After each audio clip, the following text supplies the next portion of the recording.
All right, I think we've all seen the rest of that. All right, well, welcome to the debut episode of Movie Night Extravaganza. We're going to be trying to do this every week with a different movie of some kind, and we're going to be doing these like movie live streams. But we have J. Andrew World, we have John Ross, we have Karthik, to discuss Kiss Me Deadly tonight. But I wanted to give everyone a chance first to sound off on the gas leak story that's was happening in the Gulf of Mexico this weekend. So if anyone wants to say anything about it, here, I'll unmute everybody. It's like the gates of wherever Cthulhu is held has opened up, and just like Lovecraft has predicted before, is happening upon the Gulf of Mexico. Yeah. The best I got. It's a very interesting story, I think, because, I mean, number one, it's fucking terrifying. That's like the first whatever. But like, I think it's a complicated story because the company is a state-owned company, but it's also a company that's had a large degree of privatization through the last few presidents, and obviously AMLO wants to take control of it because it's such a valuable resource for the people of Mexico and the government of Mexico to raise money. And I don't know. So I think that there's no easy, like, it's not a story that easily, I guess, puts itself into like the leftist and like capitalist dichotomy. It's a story that, is much more complicated than that. And obviously, we have to, as a globe, get off of fossil fuels or else shit like this is going to keep happening and we're racing towards the end. But at the same time, like just the fact that it's like, but also the fact that it's such a valuable resource for people right now who have been so decimated by American influence and so decimated by imperialism, so decimated by, constant privatization, constant meddling, and an unfair economy, corruption. Like, so all of these things together, I think, makes it, I think, one of the most interesting, things to debate right now, because there were tons of people that first wanted to say that it was an American company, which obviously it wasn't, that, this leak started from. But, it's so yeah, so it doesn't lend itself to the kind of easy dichotomies that we put out for ourselves, I guess, online and whatnot. I mean, I wonder how accurate you are in your diagnosis, because I read somewhere that was basically Donald Rumsfeld going to hell. So that's the second thing that I wanted to talk about is Rumsfeld going to hell. So I guess that's a perfect segue into that. I made this clip of some of the worst Rumsfeld moments that I wanted to play for you guys, because I haven't gotten to play it anywhere else besides Twitter. As we know, there are known knowns. There are things we know we know. We also know there are known unknowns. That is to say, we know there are some things we do not know. But there are also unknown unknowns. The ones we don't know, we don't know. Mr. Chairman, members of the committee, in recent days, there has been a good deal of discussion about who bears responsibility for the terrible activities that took place at Abu Ghraib. These events occurred on my watch. As Secretary of Defense, I am accountable for them, and I take full responsibility. I would add, however, that I think that the Department of Justice investigation into the CIA operatives who were involved with enhanced interrogation techniques is a most unfortunate thing. These people were operating at the direction of the president. They were doing things that had been approved by the Department of Justice, and it sends a chill throughout the government in terms of not just the CIA people, but also the military people, that they're going to have to get lawyered up if they do something. What do you make of the statement made by the Iraqi government, yesterday, that Iraq has no weapons of mass destruction and is not developing any? They're lying. Next. No, they have them and they continue to develop them, and they've weaponized chemical weapons. We know that. They've had an active program to develop nuclear weapons. It's also clear that they are actively developing biological weapons. I don't know what other kinds of weapons would fall under the rubric of weapons of mass destruction, but if there are more, I suspect they're working on them as well, even though I don't happen to know what they are. But there are also unknown unknowns. The ones we don't know, we don't know. We know they have weapons of mass destruction. We know they have active programs. There isn't any debate about it. So the idea that if you had an appropriate inspection regime, that they'd come back and say you were wrong is so far beyond anyone's imagination that it's not something I think about. I like the the known unknowns part of it, and then he's like, they have chemical weapons, biological weapons, other weapons that I don't even I can't even conceive of them, but like we know that if they're out there, they're doing it. Yeah, they're working on a giant machine that just spits on people, and whatever happens. And there's this guy who keeps stopping up his toilet there in Baghdad. We got to get him. I don't understand the impulse of like looking at this guy and saying, I'm gonna have the most likable man in the United States, most likable actor in the United States play him in a movie. I've always like wondered about the choice of like having Steve Carell play him in Vice, and it's like he did a good job though. It's just I think there's something extremely vacuous about Rumsfeld, and there's that perfect moment in Vice where he's like, so what are our politics? What do we believe in? And Steve Carell just looks at him blankly because they're like, you don't believe in fucking anything. So I think Steve Carell playing him wasn't a bad choice. No, brilliant because Carell plays that idiot character so well. Like he's completely clueless and is not worth. He shouldn't have the job that he has, and that's always like. That's just Steve Carell. I mean, like not him personally, but like that's the character he plays best. Yeah. And so I've never really watched The Office, but from what I've seen from The Office and some of his movies, he's this kind of like hapless idiot who's in these situations and just goes along with it as things get more and more ridiculous. And that is Donald Rumsfeld. Yeah. Well, The Office, he's the one that usually causes things to get more and more ridiculous. I think in the case of in the case of the Bush administration, and he served under Nixon, he served I think at one point under Reagan. Like he served in all different, Ford. He served throughout a whole bunch of different, and he was a senator I think for a little bit too, right, or a congressman. He I think that this kind of like careerist haplessness, and then at the end of it nobody is really punished for it. You know what I mean? Like it just. He's kind of like the one of the people pushed out the most over like the lack of brain trust, and gets off scot-free. Yeah, at the very end. I mean, I have a question about that. Like, I and again, like this could I guess even bring us back to the movie whenever we could, but like the idea of how much an individual is to blame. It's like an interesting question because like in leftist circles we try not to like make the individual be as accountable of one's own actions, but in the case of like someone who's got power, this individual absolutely knew what the hell he was doing, and at every step of the way, and like that's why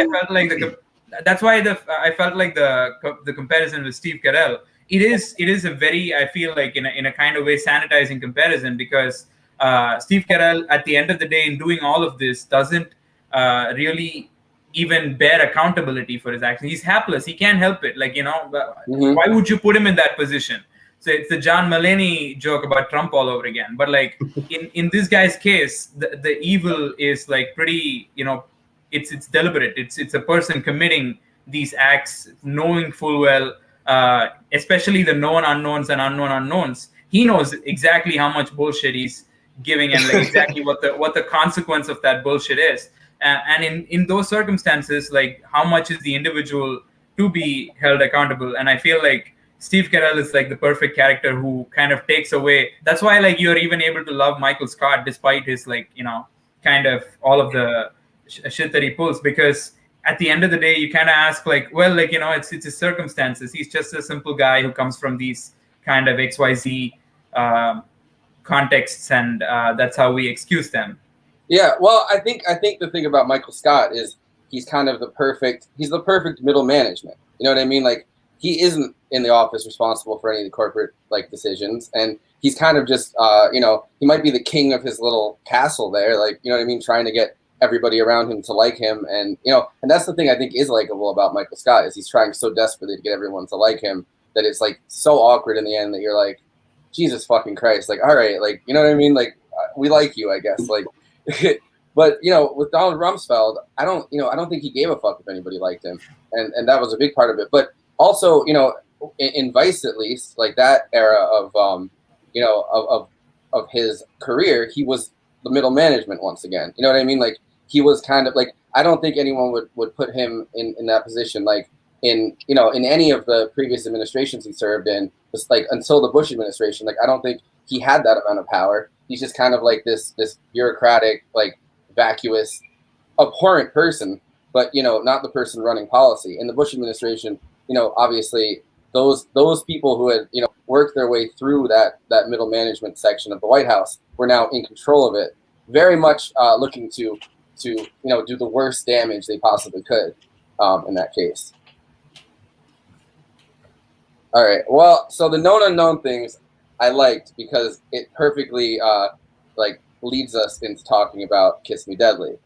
Her speech about the great what's it, I think, is a very similar thing. Like, people just kind of craving this power, craving, this thing that they're constantly chasing and not really even knowing what they're, what they're looking into. But so I wanted to play this Mickey Spillane so that Andy could sound off on this first, because the original book was written by Mickey Spillane.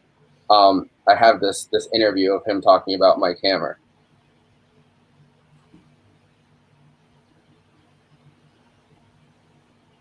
Nick, how do you go about putting a story on paper? Well, it's a hard thing. You to have say. a set outline that you When I'm follow? ready to write, I write. I have to wait till the thing is there. I just can't sit down and do it. When the story's in my mind, I can sit down and work right through the day, fine. But I have to have a story. You plot your characters in advance? I know what the ending is, and I have my characters in mind. I write the ending first, then I lead up my story to it. How did the name Mike Hammer come about? Oh, Mike is a development from a comic book character called Mike Danger. He never hit the stands, but He's doing comic book writing. he was for a one of while. the original 10 who started comic books. Now everybody's going to throw rocks at me for doing it, but those are the days of Target, Blue Bolt, Submariner, Human Torch. I don't think you're old enough to remember them. I remember Captain Marvel. But you are old enough. Go ahead. Oh, well, You mean how did you get the title Mike Hammer then? Well, this was a comic book character I had. He was a rough, tough hero. He was just like Mike was in the books. But it was an adult type character. Now, we wrote those comic books for the adults. The largest sale of comic books were around Army and Navy camps. And I've seen many a guy going out with his week's supply of literature under his arm right after payday. But I transferred this character, Mike Hammer, from Mike Danger. Mm-hmm. And it paid off. How many Mickey Spillane paperback and hardcover books has your publisher sold to date, Mick? Well, the total sale of the books amounts to something like 72 million copies. That includes hardback, softback, and foreign editions, including the 3 pirated editions I have out. What are the pirated editions? Well, Turkey, Mexico, and China have their copyright laws set up so that they can just steal anything they want. They stole me, all right. Have you seen these? Oh, yeah, they're very funny. The name of one book, My Gun is Quick, in Mexico means My Pistol is Rapid. That's a lot of books, and it comes up to a lot of money. Augment this with your TV and movie earnings. That would make you out as a pretty wealthy man, I suppose. No, these days of taxes, you can't be wealthy anymore. There was a time when I did have a lot of money. I had nothing but trouble when I had it, and I'm just as happy not to be in this wealthy category again. You had trouble, you mean with Uncle Sam, perhaps? Oh, Or no. Having money means that you're surrounded by people who are after that money as hard as Uncle Sam is, but for different reasons. did you ever think when you were a little boy that you would someday be a millionaire? Oh, certainly. I knew it. You had a feeling you would make a lot of money? Yeah, I knew it. I knew I was going to. Did you come from wealthy parents? No, just the other way around. I like to say I went to college and put my family through home. Every time you drive by an empty Love it. I love those interviews. Talking about the golden age. It makes me so happy. My heart is sinking right now, hearing Mickey Spillane talk about Submariner and whatnot. Big fan of comics. You a big fan of comics? I never really guessed that. Yeah, I mean, here I am wearing a T-shirt of the Star Wars comic from the from the 70s or early 80s with Carmine Infantino doing the artwork on it, and Carmine Infantino, a fantastic guy, kind of a legend. He kind of kickstarted the Silver Age. He was talking mostly about the Golden Age back, whenever he was developing My Camera, where there was they really were making the comics for adults, and they were all over the place. In fact, when Jack Kirby was drafted and went into the service, his drill sergeant found out he did Captain America, and he's like, "Why are you in infantry? You can go off and not fight." And he's like, "Sir, I want to punch Nazis." But I mean, that's just Jack Kirby. He just, every story he ever told, he ends with him punching a Nazi. But I mean, it's just, comics is full of these fun, colorful characters, behind the scenes, not just in front of the comics. And I know a lot of people have read Cavalier and Clay, and that book is based on a lot of actual stories. Like there's I could see Jack Kirby, I could see Stan Lee, I could see Jim Steranko and many of these other people that they've made reference to throughout the book. It seemed just I could see where all the different pieces were from it. So I was a little annoyed by that in a way. It seemed more like it took me out of the story more than bringing me into it.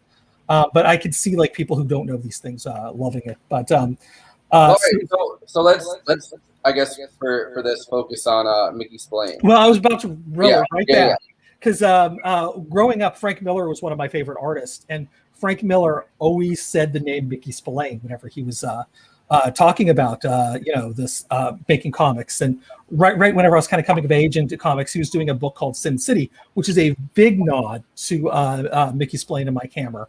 And later, he actually did do some Mike Danger comics that came out in the 90s, which I actually had a poster of in my freshman college dorm room, hanging above my bed with a giant swastika on it.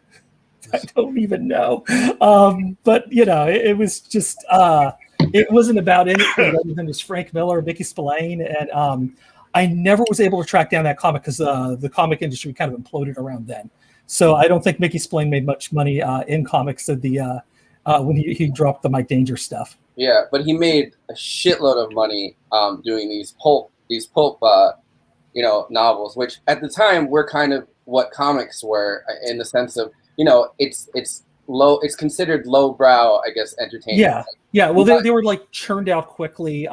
It goes back before comics with Doc Samson, The Shadow, The Green Hornet. Although I think it was a radio play first. Raymond Chandler is probably the most famous. One of the most famous pulp novelists. They all got transformed later on, 2 decades later, into noir films. The whole noir genre is kind of taken from these pulp novels, and I mean, it's they're dark, they're gritty, much like the Frank Miller comics are. They always involve this a private detective, or for the most part, going and solving some kind of murder mystery or some kind of mystery. And I think Mike Hammer became one of the most famous ones because it was the most violent version of it. It was the most dark version of it.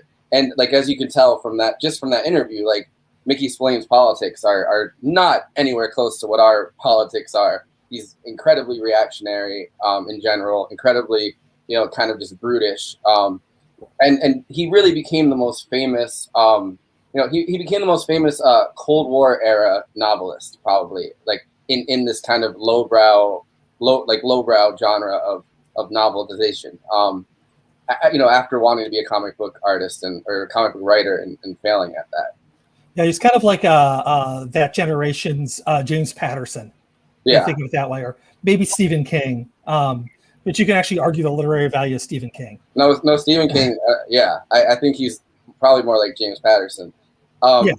So Kiss Me Deadly is very interesting for that reason, because the original book, instead of being about an atomic scientist, it's about Mike Danger pushing his way into like a mafia ring, and they're selling, like they're shipping heroin or something in the mail, and this woman comes upon, I guess it's like an ex lover of like the mob boss, who the mafia does play a role in the movie version of Kiss Me Deadly, but she's supposed to like stand in front of a Senate hearing on the mafia. And it's interesting that this is all happening obviously before Mario Puzo wrote The Godfather.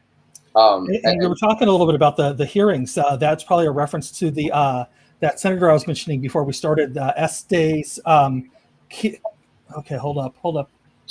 Estes fuckface. I can't. I've only ever read his name. I've never heard his name said out loud. But like he in 1951 ran televised mob hearings in New York City, and the mob bosses made a special deal where they couldn't they couldn't see his face whenever they were doing the live TV broadcast. They could only show his hands, and the entire time he was fidgeting. And so like that was like this iconic moment of the era, which led to Estes running for president in 1952, winning nearly all the primaries, and made the current president drop out at that point. So I'm assuming that's kind of where he's where that part of the story was being pulled from, was actually something from history. Yeah. So it's interesting. So the movie version of it is obviously a kind of a much more leftist critique of this work. Kind of treating like Mike Hammer as an object of ridicule and satire, and this and Mickey Spillane's politics as as ridicule and satire. And we can get more into that once we go through it. But so he apparently hated this version of his character in this movie, and got to the point where he later made Mike Hammer movies, and he insisted that he needed to play Mike Hammer in at least one of them, because he wanted to show. And you can see that like he kind of has like this brutish like tough guy way of holding himself, like at least conception of himself, which kind of makes it funny, but like isn't is by no way like a leading man or anything like that. So do you want to go through start going through the movie, I guess? So the movie opens, Christina Bailey is running down the middle of the street wearing just a trench coat. It is dark, and she tries to flag down several cars with no luck. Finally, she jumps in front of a car that Mike Hammer, Ralph Meeker, is driving, and he has to swerve to avoid her. And in the process of swerving, he gets extremely upset and pulls into the shoulder of the road. And he finally tells her to get in the car, and has a bunch of choice words for her, I guess. And then at that point the credits start. It's interesting that Cloris Leachman, was extremely pretty, during that time period. Like, kind of seems like someone that would have ended up being like a famous starlet, I think. And it's funny that I think at this point she's best known for her like Mel Brooks turn, where Mel Brooks kind of dressed her up as every single possible like a form of every kind of like ugly or like, to the point where in Young Frankenstein the joke is literally that she's so ugly that every time they say her name the horse goes woo in the background. Like yeah. And like she also was just that was her first role too. That was but like she's naturally funny, so like I'm glad she was able to do the Mel Brooks stuff, because like honestly all of her works since then has been hilarious. Yeah. And she's really good she's a real good roaster. If you go back to like during the roast of Bob Saget in 2008, she got up there and just did like 30 minutes worth of comedy, and it was just so hilarious. So she's got the comedic chops as well the comedic chops as well as the movie chops. All right, so yeah, definitely. So they're in the car, and Rather Have the Blues by Nat King Cole is playing, and that's kind of the theme song of the movie. It returns multiple times throughout the movie. and they come to like a roadblock where cops are standing in the road, and she kind of hides down on Mike Hammer. Just real quickly before we kind of talk about that, we should at least talk, just touch on the credits, because the credits were backwards, which is just kind of unnerving. And then like it was just her breathing, like almost because that article you'd sent us, was discussing how almost pornographic that was. Mm-hmm. And right. I didn't know. If, I had that feeling as well, and I think I just basically attributed that to the genre and the form, like the shock value of it. It just starts with a car crash, woman, just like basically 5 things happen in sequence, which were all I would imagine hard to film and like executed in a way that like it's got its dramatic value and probably shocked the audience in a sort of way. And I'm pretty sure the audience was like actually viscerally having the reaction that we probably. I don't know if we had that. I don't know if I had that experience of somebody watching it in 1955, right? Like of seeing an opening credit scene where the words are going backwards and it's just a woman breathing in a way that's like, what is she? What's making that sound? Like basically, what's that sound supposed to signify? And it's not tension. It's not really like pacing of the narrative either. It's hard to judge because we don't have pearls to clutch. My stars. So I think that the Christina Bailey character is honestly great. For the short time she appears on camera anyway, because reading or listening to the novelization of Kiss Me Deadly, every woman in that movie or in that book is instantly in love with Mike Hammer. Like, it gives no resistance. Like in the novelization of it, she immediately like grabs his, and like you can get away with much more obviously in whole novels. So she like grabs his, like it says, like she puts her hand on his like pants and like try like so that he, to like steady him, and like he can see her body, and she flashes him in the trench coat and she can see everything because she's naked under the trench coat obviously, and like it's extremely sexual. But in this, instead of that really happening and her just being like some like damsel in distress character that he rescues, she kind of starts taking him to task and like just roasting him, which is fucking hilarious. I think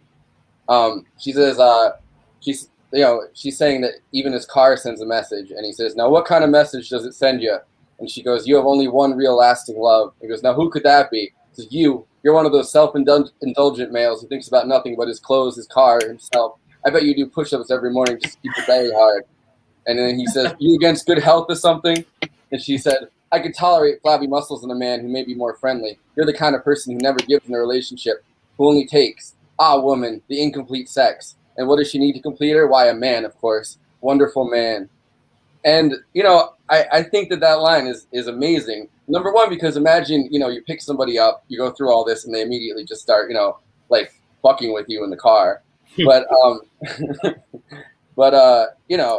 I think that it shows that this is not going to be the kind of movie where, the Mike Hammer character is just, there is a fair amount where women just fall into his hand and he kisses them, or like, he meets up with like, floozies or like kind of just dumb seeming women, I guess. Like there definitely is some of that. But throughout the movie, you don't really get it's not like he's met with no resistance in all of these cases. Like, the women seem to have a lot more, the women seem to be more than just plot devices in a lot of cases. So they pull up to, and I think that's directly trying to, almost like fight with the text of the novelization, like trying to kind of take Mickey Spillane's reactionary politics and turn it into, a much more equitable, I guess, reading of it. I don't know if you've ever seen Sledgehammer, a TV series from the 80s, but it's a half-hour comedy that's spoofing this kind of a lot of the tropes that are in the Mike Hammer stuff, and they actually like, due to comic effect, dialogue almost like this, talking about like how bad women are, and then like of course it'd be like this great turn in the whole scene, and it'd just be brilliant. But I can't. honestly, like it's been a while since I've seen that show, but if you want to see like some more satire like this, that's definitely a good hole to go down, because there's only 2 seasons of it, and the first season ends with a nuclear bomb going off. So yeah, so directly kind of making fun of this. So first they come upon this roadblock where the police are saying a woman's escaped from an asylum upstate, and she kind of hides down, and he goes with it and lets her, and claims that his wife has been asleep, and they kind of let them pass, despite the fact that she exactly matches the description that they're giving everybody. So the cops are just like, all right, I guess go through. And then he starts. I thought at first when I first watched it, because I watched it a few years ago, I thought when he said, "Oh, this wheel keeps pulling over," he was going to kick her out of the car. I thought that's where they were going with this, because like that sounds like a line, like, "Oh wow, this wheel." But so I guess during the crash, they got a big piece of like branch stuck in the tire in the car, and they have to take it to a service station. And she disappears at the service station for a little bit, and then asks the cashier or the service guy, I guess, to mail something for her, which is sketchy request, but it's the 50s, so I don't know if that's like something that pretty often happened. That was a different time back then. Yeah, my grandmother always tells me stories about going to strange gas stations and having to mail stuff for her. So they continue on after this guy agrees to mail something for her, and clearly, you've seen her see Mike Hammer's address on the car, because at the time, you had to put your name and address on the steering. So they keep going towards this towards the bus station, I guess, in LA. But so right before they hit the second roadblock, she says, if they don't make it to the bus stop, remember me. And he's like, oh, we'll make it. And she's like, well, if we don't, remember me, which is, it comes up later in the movie. So all of a sudden, a large black Cadillac pulls out in front of them, and all of a sudden you just hear, and this is really the most terrifying scene, I think, in the whole movie. You just hear screaming, and you see her legs hanging as if she's being hung and tortured, and she's like twitching, and you see, Mike Hammer's on the ground and obviously has been knocked out or tortured as well, but you hear like these voices just talking about, it's an interesting line that they say in there. I think the line is, he's like, oh, you want me to make her come too? And he said, if you make her come too, you're gonna have to bring her back from the dead. And who do you think you are that you can make that happen or something? And so clearly she's dead and he's unconscious, and they put them both in the car. They send the car down the hill, and it's supposed to be a red herring, I guess, and make it look like a car accident, so that Mike Hammer dies, she dies, and the whole thing is neatly sewed up. Wow. Yeah, and also kind of nicely ties in, the French phrase for orgasm. It's le petit mort, which is the little death. Mm. So it's again kind of playing with these getting around the what is it, the Hays Codes that were in effect. Yeah, the Hays Codes were going to be in effect for, I believe, 5 more years. So this is okay. And during this time period, they kind of loosened on a lot of things. Like Hays kind of lost his grip on stuff, and in 1960, I think Breathless came out, and that was like really the first new it wasn't Hollywood, but like new cinema movie that kind of the code was just disregarded at that point.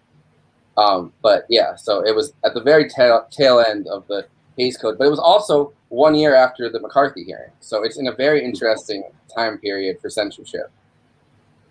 And I want to talk more about that when we finish going through it.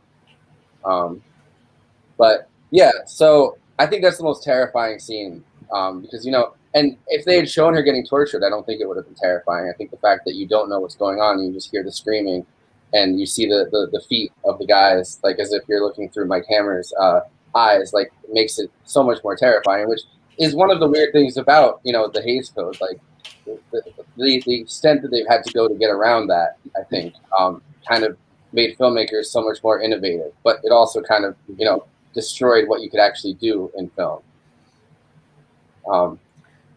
So it's kind of interesting. I don't know if I'm jumping ahead. That's why I hesitated a little bit, because this concept of the woman being tortured and Mike actually sees that happen. There is a moment when we are shown the shot from his perspective, and he does see what's going on.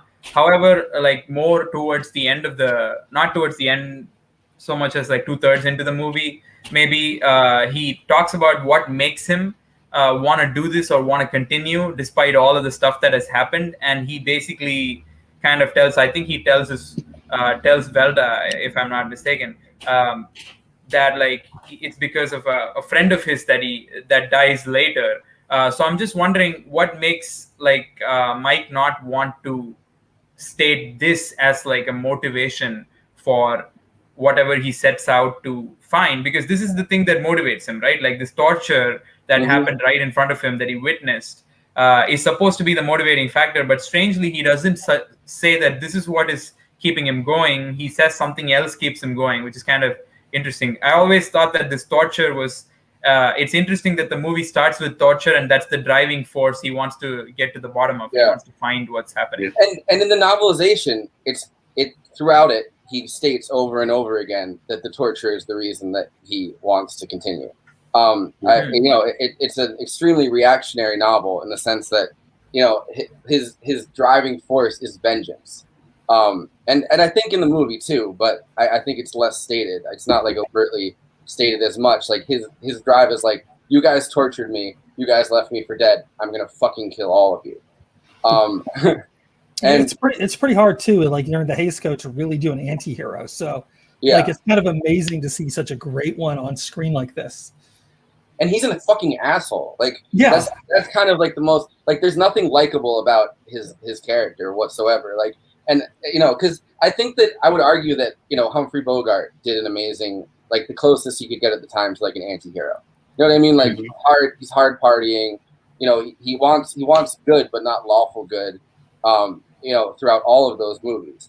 But this is like a very satirical version of that, where he's fueled purely by rage and vengeance. And which was, I think, where these pulp novels, the only place they could really end up in. I mean, I have to say it was very tame compared to Dirty Harry and a lot of the kind of anti-hero movies that were to follow through in the decades. But looking at this kind of he seems pretty tame, and he, to the extent that like Mike Hammer almost seems like he reminded me of the character of Ryan Gosling from Drive, that like he basically just had one objective, and he was able to reconcile his entire life around it, and that's all that his character ever amounts to. If you probe his character deeper than that, you kind of come up with nothing, because that's all there is to this person. And that I find is telling, and like a couple of interpretations or readings of this is like seen as a sort of existential hero who has made his peace with his existence, his mortality, that he's like saying, okay, this is what my purpose in life is going to be. And I think that like this character kind of despite being an anti-hero and like despite being a violent person in so many ways, in an intimidating way as well. A violent misogynist, which kind of makes it funny that his vengeance is fueled, I think, from Christina Bailey's death, because throughout the movie he really shows on a lot of different levels he fucking hates women. Like, you know what I mean? Like there's like he views them in extremely simplistic terms. He wants them to get away from him.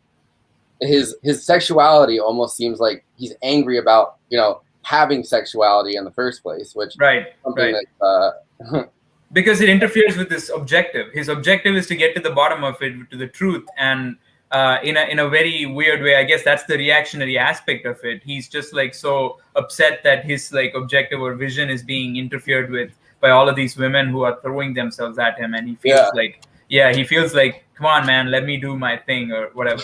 That's the kind of attitude that this guy comes up with. I thought of like this comedy bit that like remaking like a Mickey Spillane novel, but like he's walking down the street, because the Mickey Spillane version of this is that every woman he meets throws himself at Mike Hammer, but like the way that he describes it is like horny as fuck.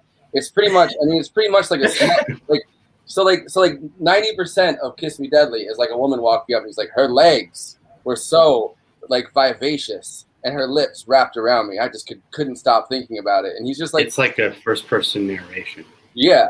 and he's horny as fuck throughout it, like clearly. So I was thinking, like, what if there was a movie of like Mike Hammer walking down the street, but every time he sees a woman, like his head turns, and like he has to just like start narrating objectively just like misogynistic, horny dialogue about her. So he's just like walking, and like someone's walking by, and it's like, and he's like, she was standing there walking down the street, those legs walking one in front of the other, and I just thought, what if they were wrapped around me, and those lips, and like, but then all of a sudden he has to go back to like walking in front of him again. He's just like, he like goes back to his like laundry list, you know, his grocery list there, like, you know, 12 eggs, gallon of milk. Well, yeah, he puts it down, like the cashier's in front of him. He's like, I was thinking about her lips as she took down my my order, and my face went down to her breasts, and I thought, God damn! And it's like he gets nothing done throughout the day. Well, that would not play today for sure. Yeah, only Definitely. as satire, only specifically as satire of this thing. I think I don't think like a serious movie like that would play today, but I wouldn't want to see that either. I particularly thought that in this case the satire went even further than satire, which I mean I don't want to get ahead of you talking about this, but the women in this movie have some kind of strange qualities that they bring to the table each, despite the fact that they throw themselves at him, which I presume is the source material, you know, borderline like kind of lowbrow stuff as you said, but the women somehow seem to kind of have some amount of like leverage over this guy's character, and he isn't all that like kind of his own independent actor, despite the fact that he claims he is, like that he's motivated solely. Yeah, like his whole persona is that he wants to be. He isn't, but like, you know, in the movie at least, he is in the novel, but in the movie, which is kind of, I think the movie is in dialogue with the novelization, and it makes sense because Robert Aldrich, who directed it, thought that fucking Mickey Spillane was a fascist. Like, he hated the novelization. It's kind of in the same way that Verhoeven treated Starship Troopers. You know, like, or the way I treat Frank Miller. So like, you know, he's kind of satirizing, and you know, I mean, the Criterion article, which I think is really amazing, talks about how he's kind of both satirizing and exploiting the source material at the same time. But you know, he's kind of satirizing this, like, because I think Mike Hammer is the Mike Hammer from the novelization, but everybody else in the movie really isn't. Like, you know what I mean? Like, everyone else has far more agency. So he's kind of running around, just kind of like, people will like maybe answer his questions, and he'll grab them and start like hitting them, and like all, like, you know what I mean? All of that, but like it's actual people, and not just like, you know, one-dimensional caricatures in a lot of cases that he's doing that to. And there's a joy too. Yeah. Like well, to the it's performance. also. Oh, sorry. Go. No, go ahead. Go ahead. I was just going to say that there's a joy to the performance of the actor whose name's escaping me right now. Ralph Meeker. Ralph Meeker, yes. Like you know, there's the sadistic joy of just beating the crap out of people, and it's like this great visceralness, like another just reason why you hate him. Like, you know, you're not cheering for this dude. You're just trying to figure out what this mystery is, because they set up a great What's mystery. in the box? Like, right, where I was gonna. Oh yeah. No, go. Yeah, where I was going to get at with the movie is like, it's just like good we're talking about good dialogue and like writing structure, as far as like, you know, the narration of like, I see her walking, like I could feel her lips around me as he's in the grocery store, and it's like Robert Aldrich and the co-writer whose name is like his last name is so long I can't pronounce it, but AI Bezreed or AI Bezreed must have had some like thinking of how this would play on paper, on screen, as far as like where the dialogue is going to go. And it was in a way written with a misogynistic point of view, just the way that the dialogue is written, if you hear what I'm saying. Of course, a movie like this could not be played today because society has changed, 50, 60 plus years later. And yeah. I don't know. I mean, I kind of straight have an example for that, which is Once Upon a Time in Hollywood. Just blew everybody's expectations out of the water by like making exactly this movie all over again. And like Brad Pitt is exactly this character without like any. I mean, maybe slightly more likable because he doesn't like strike first ever. By the way, in this example, Tarantino is very much aware of this movie. He famously said that the briefcase in Pulp Fiction, the fact that there's a briefcase and there's a mystery and he never opens it, that is a reference to Kiss Me Deadly. So I'm just like, Tarantino is it's not like Tarantino has never seen this movie and then kind of creates that out of thin air, I guess. Right. Well, like Picasso said, good artists borrow, great artists steal. So yeah, like there's like 50. There's like I don't know how many plus songs in the music industry. How many of them sound like one another? Like how many? Like Tom Petty, just a perfect example. Like Tom Petty was very much like kind of protective of the way his music was distributed, and like in 06. The Red Hot Chili Peppers song "Danny California" was supposed to be like sounding somewhat like Mary Jane's Last Dance. Mary Jane, like yeah. He's just like, there's hardly any intent. Their songs sound exactly alike. I mean, definitely, but I think we've seen also at this point the rise of like the film fan director, like directors who are who are open. I hate this term, but open cinephiles, like. Have devoured every possible. I mean, it's not a good term, but haven't we all though? Haven't we all? Taking an underrated. I mean, movie geeks is a slightly better term than cinephile, like by I think miles, and like even movie geek is not like really a good term either.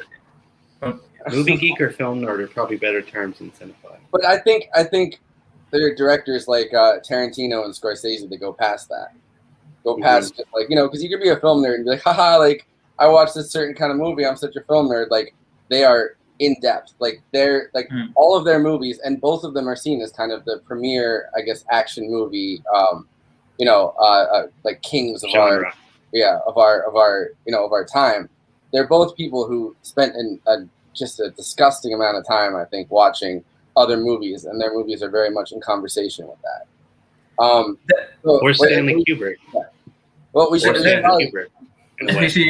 I was gonna point out one shot, especially the action movie thing. There's a shot from the back seat where the car does like reverse in one direction and then like turns the other way, and the camera's in the back seat.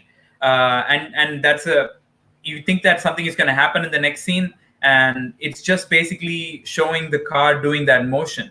And it's really nothing more complicated than that. And it's just like that's kind of when you are reminded that it's an action movie, except that it's taking place in 1955. And so the action is the way it is. But like even there, like they kind of dazzle you with these kind of like shots. Hard Target is a kind of cut like this movie. The John Woo film with Jean-Claude Van Damme. Which movie again? Hard Target. Hard Target. Okay, cool.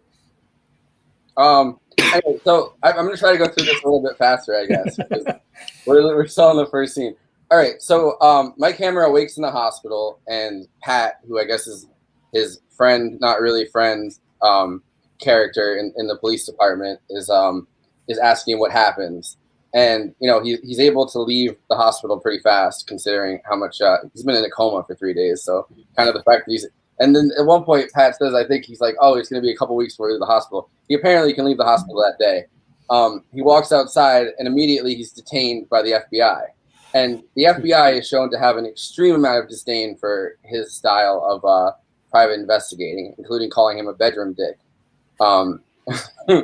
And I think some of that scene has like the greatest dialogue in the movie. I don't know if I can find the quote. I have like a wiki quote thing that has a bunch of the quotes from it in there, but I don't think that one's in there. But so basically, what they believe because he does a lot of small divorce cases, which already is kind of parodying, I think, Mickey Spillane's work, because Mickey Spillane has his character.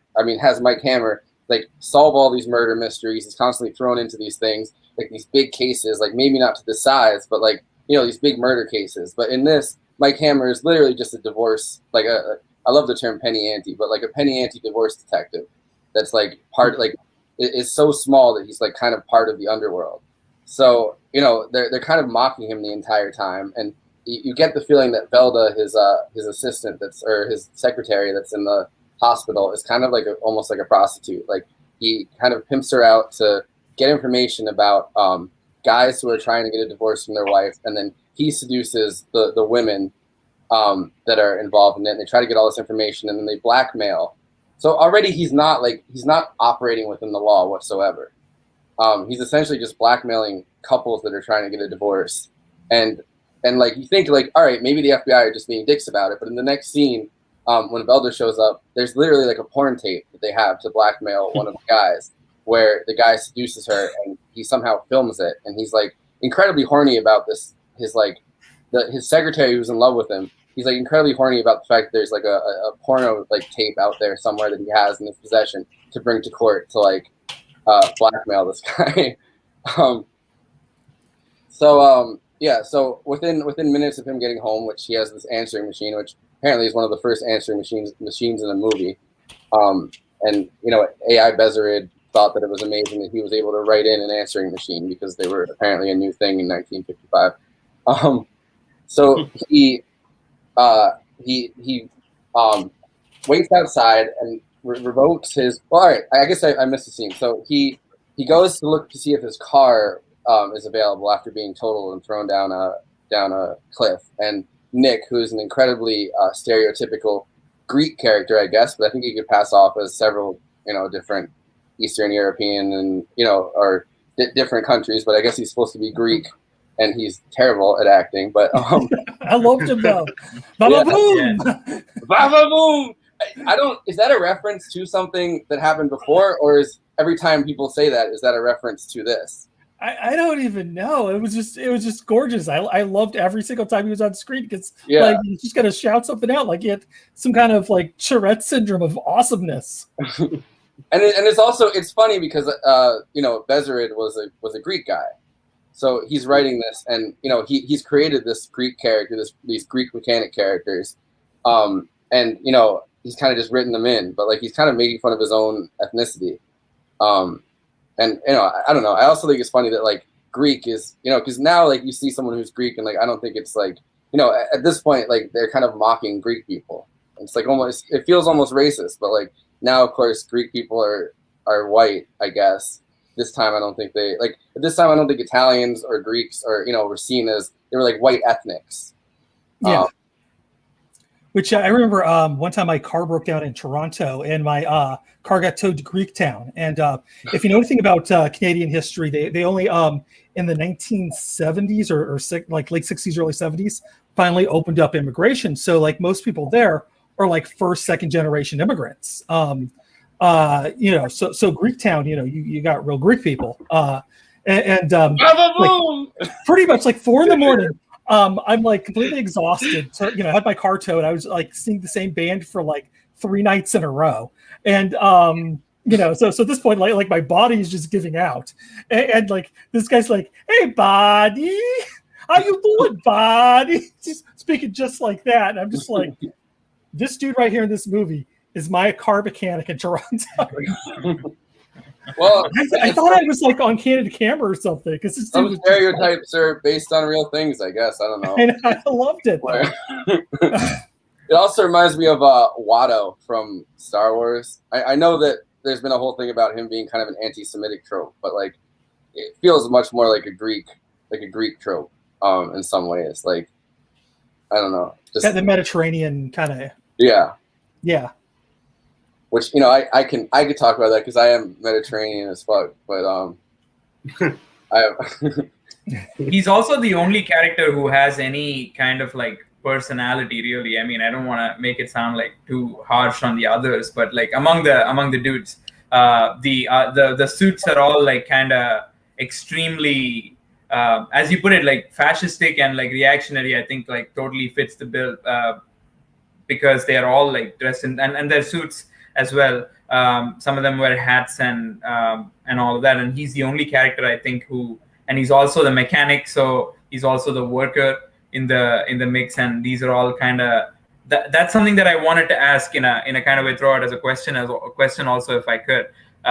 Mickey, sorry, what's his name? Mike Hammer. Who is he really supposed to be a representative of, you think? Like, is he supposed to be a representative of the average American guy, or is he like particularly embodying a certain like politics? See, this is what I messaged you guys about last night that I wanted to talk about. He feels almost, and I don't know how intentional this is because, it's 1955. He feels representative of America as a whole. Like, he's kind of thrown into this thing, and there's like, like these weird like Italian stereotypes, the opera guy. There's these strange like Greek stereotypes. There's like everybody is kind of like a lot of the people in this movie are kind of these like just various European ethnic like categories, and he's kind of the one going in, and all of these characters are kind of effeminate, or or I guess the guy with the box. Yeah, or almost like almost like useless. Like, you know what I mean? Like all these characters are just like flat and one dimensional, and within seconds they give in pretty much. But like the guy with the box was great because he's just like oh, I thought I got stronger. I was breathing more, and it was just you. Yeah, and that guy immediately gives the guy that's like one of the funniest moments in this whole movie, because he immediately just gives up her address, and it's like he doesn't know who the fuck this is, and he's like, "Hey, you, come here. She tells me she don't want anybody to know where she lives, but I'll tell you right now. Here's the address. Like, you helped me with this box this one time." Oh crap.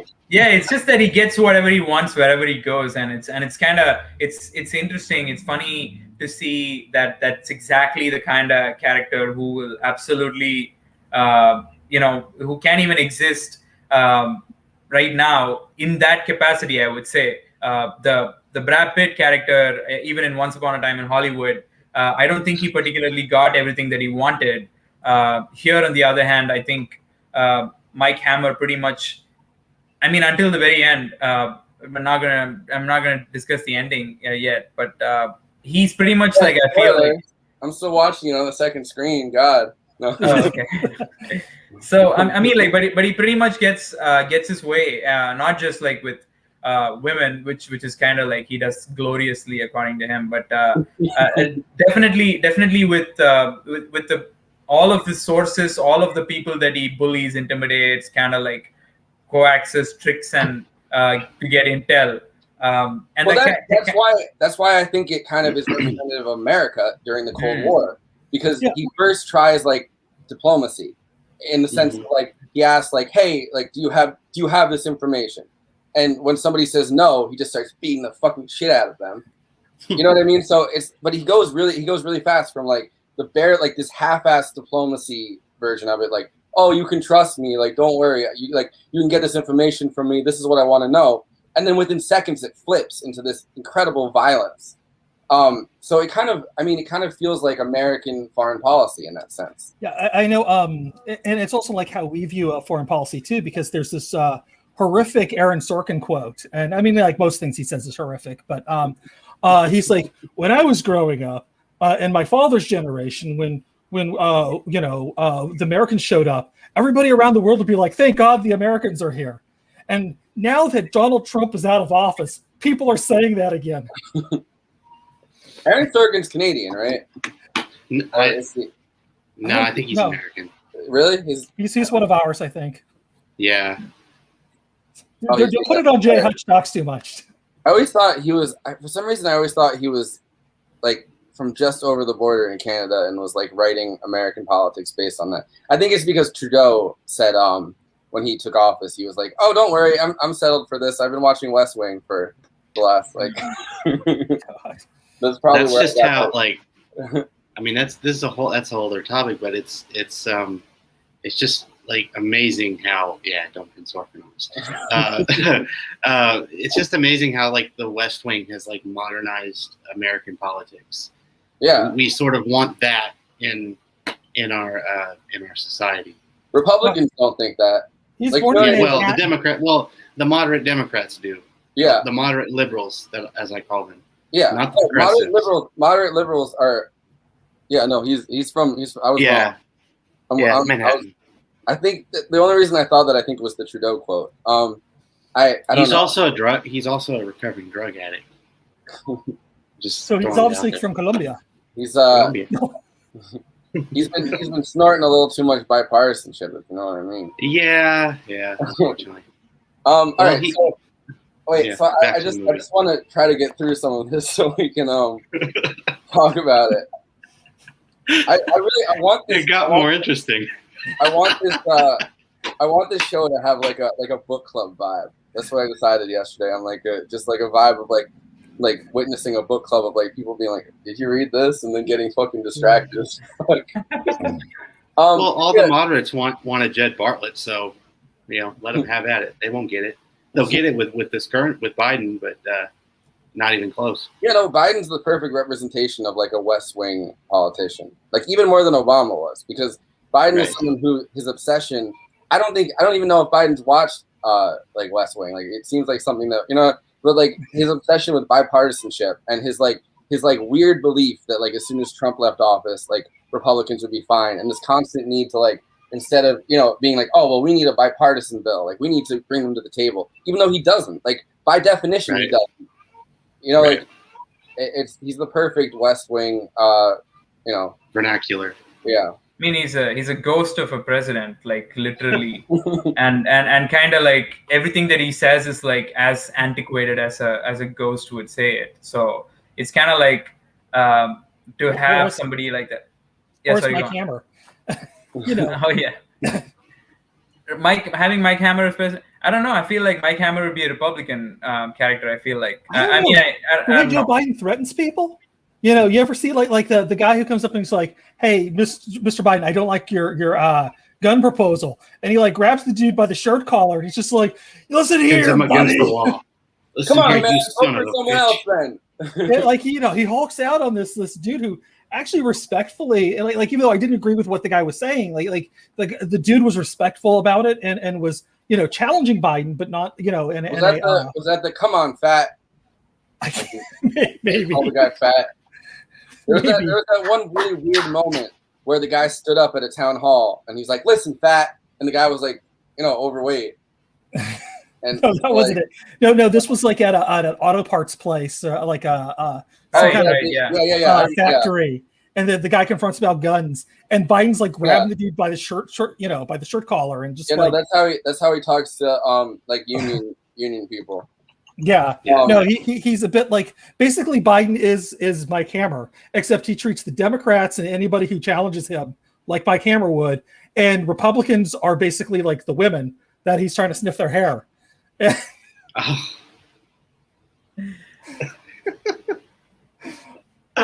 don't know where this is going to go after that.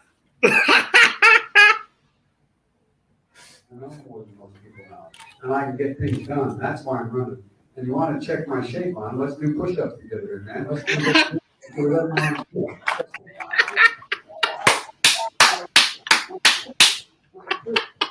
No, my son has done anything wrong, and I did not on any occasion. And no one has ever said it. Not I didn't one. say you were doing anything wrong. You said I set up my son to work in an oil company. Isn't that what you said? Get your words straight, Jack. That's what I hear on MSNBC. You don't hear that in MSNBC. You did not hear that. But you heard. Look, okay, I'm not going to get an argument with you, man. I mean the confidence that he has. Look, Pat. Look, here's the deal. Here's the deal. You looks like you don't have to go back over the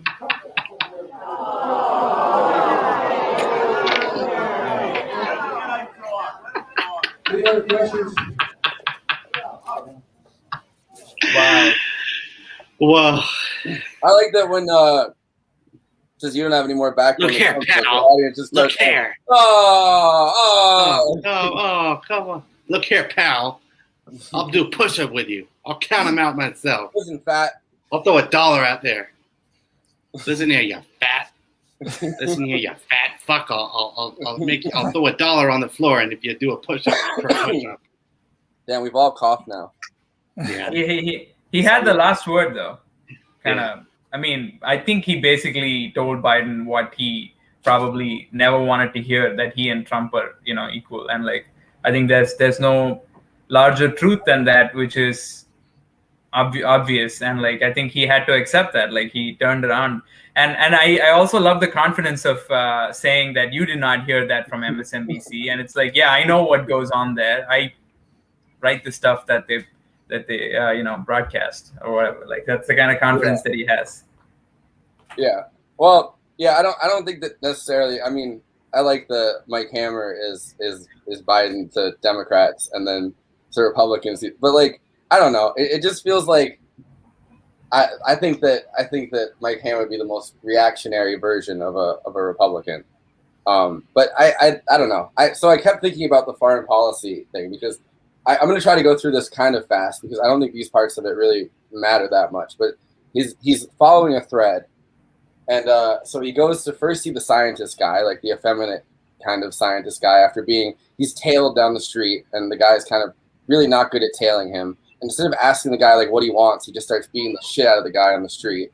And he's like so that's kind of the start, I think, of the paranoia, like that level of like violent paranoia that was gripping the entire country during the Cold War, and that they're kind of commenting on. But he shows up to Ray Diker, who's the science writer. He shows up to his apartment. By the way, his badge and gun had been revoked, I guess, technically. So he's left with his fists and his will to investigate, or his license, his license to investigate has been revoked in his gun. So he's going around to all these places. First, he goes to the scientist guy, and the guy's already been beat up for whatever reason, and he's like whispering, thinking the guy's tailing him. Still, which Mike Hammer's beating the shit out of the guy and throwing him down the stairs and cracked his skull, I think, on the wall in the. Without asking who sent you, without asking why are you doing this, he just started beating the shit out of the guy because he saw a knife. And this sounds like I'm describing like some video that I saw on Twitter where I'm like, listen. I was a world star. Yeah. So this guy gives him the address where Christina was living, the girl that got killed. And so he shows up there, and that's where like the old Italian man is or Greek man. Well, I don't know. They're not really clear about what, I guess, ethnic stereotypes people are supposed to be. But he helps this guy move. It's almost like a video game. He helps the guy move his bag up the stairs, and the guy's like, "Oh, I think it's my own body, but it's you. And every time I breathe, it's." So there's like this weird interaction, and he kind of pushes his way into her apartment, and they're like, "The police have already been there." Yeah, which I love the whole line. It's like, tell your wife to shut up. Yeah, just tell your wife to shut up. And he looks at her. He's like, shut up. But yeah, I laughed at that part. That was hilarious. But that is how Mickey Spillane is writing at this point. You know what I mean? Like his thing is like, shut up, and the person's like, oh, all right, like, and he's like, tell your wife to shut up. And he's like, shut up, wife. And he's like, yeah. So the guy lets him in, and he doesn't know where Christina had a roommate named Lily Carver, and he doesn't know where Lily Carver went, but there's a bird, and the bird kind of she lets the bird die, and then he leaves after investigating, doesn't learn any new information, and the Italian guy kind of like draws him over and goes, "Since you helped me, I tell you where she went. She does not want me to tell, but." So he immediately just gives up this information about where this girl has gone, not knowing who the fuck Mike Hammer is, or So he comes in, and the most famous scene of I think Kiss Me Deadly, the novel, is Lily Carver is sitting there with a gun pointing at him, and he's kind of freaked out that she has a gun and kind of gets violent. But in the movie, he's kind of downplayed. He's just like, "Oh, put down the gun," and he starts questioning her, and she immediately kind of gives all this weird information. That was a very weird scene. Like her acting acting style is very strange. It was something. Yeah, it was just. It's like I loved it though because it was like this. It worked even though like it doesn't work. Yeah, that's this whole movie I think at different times. Yeah, it's the Repo Man is very much like picks up where this movie leaves off spiritually, and has like all those kind of weird characters and weird performances. Except let's watch that for the third episode of this. Okay. Now you're got me curious. Yeah, no, it's a good movie and killer soundtrack. Yeah, because now I want to see this because like we've been talking about it so much. Yeah, so he's at her apartment and she's kind of like, yeah, the dialogue in this scene is extremely weird. When she's like, you get on the merry-go-round and you can't get off, and where does it go? Nobody knows. Like this just strange like response to his questioning. But like if I didn't know better, I would think that they were trying to kind of, which is I think what they're trying to do in the novel, like kind of portray her as almost like a junkie. You know what I mean? Like she's kind of holed up in this place waiting for everything to die down, and like is kind of like whacked off drugs the whole time, which I think you find out towards the end of the movie that's kind of the case, or the end of the novel that's kind of the case. But in this, they're not allowed to really show drugs or talk about that. So she seems kind of whacked out, but she seems also very scared. She's also the woman who has a non, I guess, transatlantic accent. Mm-hmm. Like she actually is the only one who speaks in the average. She's like in New York, like, kind of has a New York. The standard New York accent, yeah. Every other character seems to have this, and Mike Hammer clearly also doesn't. So between the three women, like she's the only one that has. I'm just saying that. Wow. I can see Biden pulling up and telling someone's wife to shut up. Tell your wife to shut up, Jack. Like if he ran in 2016, he'd be like telling that to Bill Clinton. That's too many words though for him. I don't think he can deal with it. Or he couldn't deal with that without getting distracted. Like tell your wife to shut up, Jack. Listen, man. All right, I don't know. My time's up. So the next scene is kind of one of my favorite scenes. A new car gets dropped off at his house after he gets this very strange phone call, and there's a voice on the other end that's like, "We've ruined your life. We've really caused this much suffering, and we're sorry. And if you just forget about what happened these last few days, we're willing to just forget about the whole thing." And there's this really nice car parked outside that's, I guess, supposed to be the same car that he got, originally had. And it gets dropped off. And for some reason, his mechanic shows up, like, first thing in the morning at his house. And he's like, "Whoa, a new car, ba-ba-boom! Look at this!" And he's like, jumps in the car, and he's like, "Oh, maybe I take it for the ride." Like, oh, the keys on in it. truly the best character. You're right about that. I actually thought that they were gonna sacrifice him in that scene. I thought. I mean, I don't know why not. I mean, why did they have to wait? They didn't have a budget. Yeah. They didn't have a budget to blow up a car. Good point. Actually, they probably wouldn't. Yeah. Again, in '55, they already crashed one. They already crashed a car. So maybe they're like, "We can crash a car, but we don't want you to get a second car." So he stops the car from blowing up, and he says that there's probably, a bomb in the car, which ends up being true. There's a bomb like right under the spoke in the car. And then he's like, "All right, so we could drive the car." And then he's like, "No, there's probably a second bomb in the car." And they find like a second bomb tied to the speedometer that apparently the car revs up and it would explode on a country road, which, okay, I guess I'll buy that. Or speed. Yeah. So, we find the bombs, and he asked his sketchy Greek mechanic to go find who planted the bombs, and he can have the car. And I think the best line in this entire movie, because I think that the smartest character in this movie is the other mechanic, who goes right. So Nick, the mechanic, is really happy that he's getting a new car, and he's like, "Yeah, whoa, blah, boom," and then the guy's like, "You should have asked what it's worth to him." And he's very good line, yeah. Yeah. But then he's like, don't judge me, Sammy boy.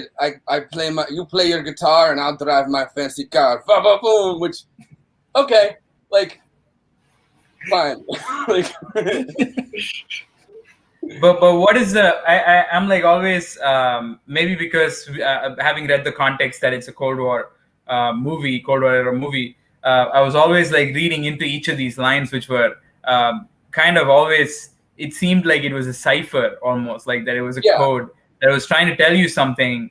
And I mean, beyond the obvious, like you kind of have to ask yourself, what's in it for whom? Like, who is it for him, as in for America? Like, that's the question that you got to ask. and this is coming right after, you know, America has meddled in the Greek elections. That's like the first thing the CIA has really done. I don't know if, you know, Robert Aldrich would have known that, but I think A.I. Bezeride, who's a famous leftist playwright, would have probably known that. So I think that line, I've always thought that line was a reference to Truman using the CIA to kind of meddle in the Greek election, because, you know, they kind of overthrew like a democratically, not overthrew, but like they used their influence to kind of change the election results. And that was kind of the first thing that the CIA ever did in a different country. Successful. I mean, yeah, successful. Wasn't it yesterday that there was a letter being shared around where Joseph Biden had written to Guaido, like Juan Guaido in Venezuela, recognizing that recognizing him to be the person who should be leading the country, and like speaking about a transition and all of that stuff, which is kind of, I mean, it's continuing to this day. And yeah, I mean, that's the whole. I mean, that's what I read into the movie, is that Joe Biden wrote this letter. No, I read into it that, you know, everybody else in the world kind of is expendable, and much in the same way, you know, Mike Hammer views his mechanic as expendable. You know, so it's yeah.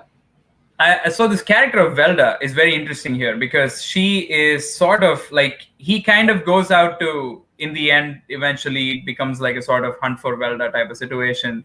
But before that, I still haven't gotten to that part of the movie. I'm watching it on the second screen, and you're just putting this information out there.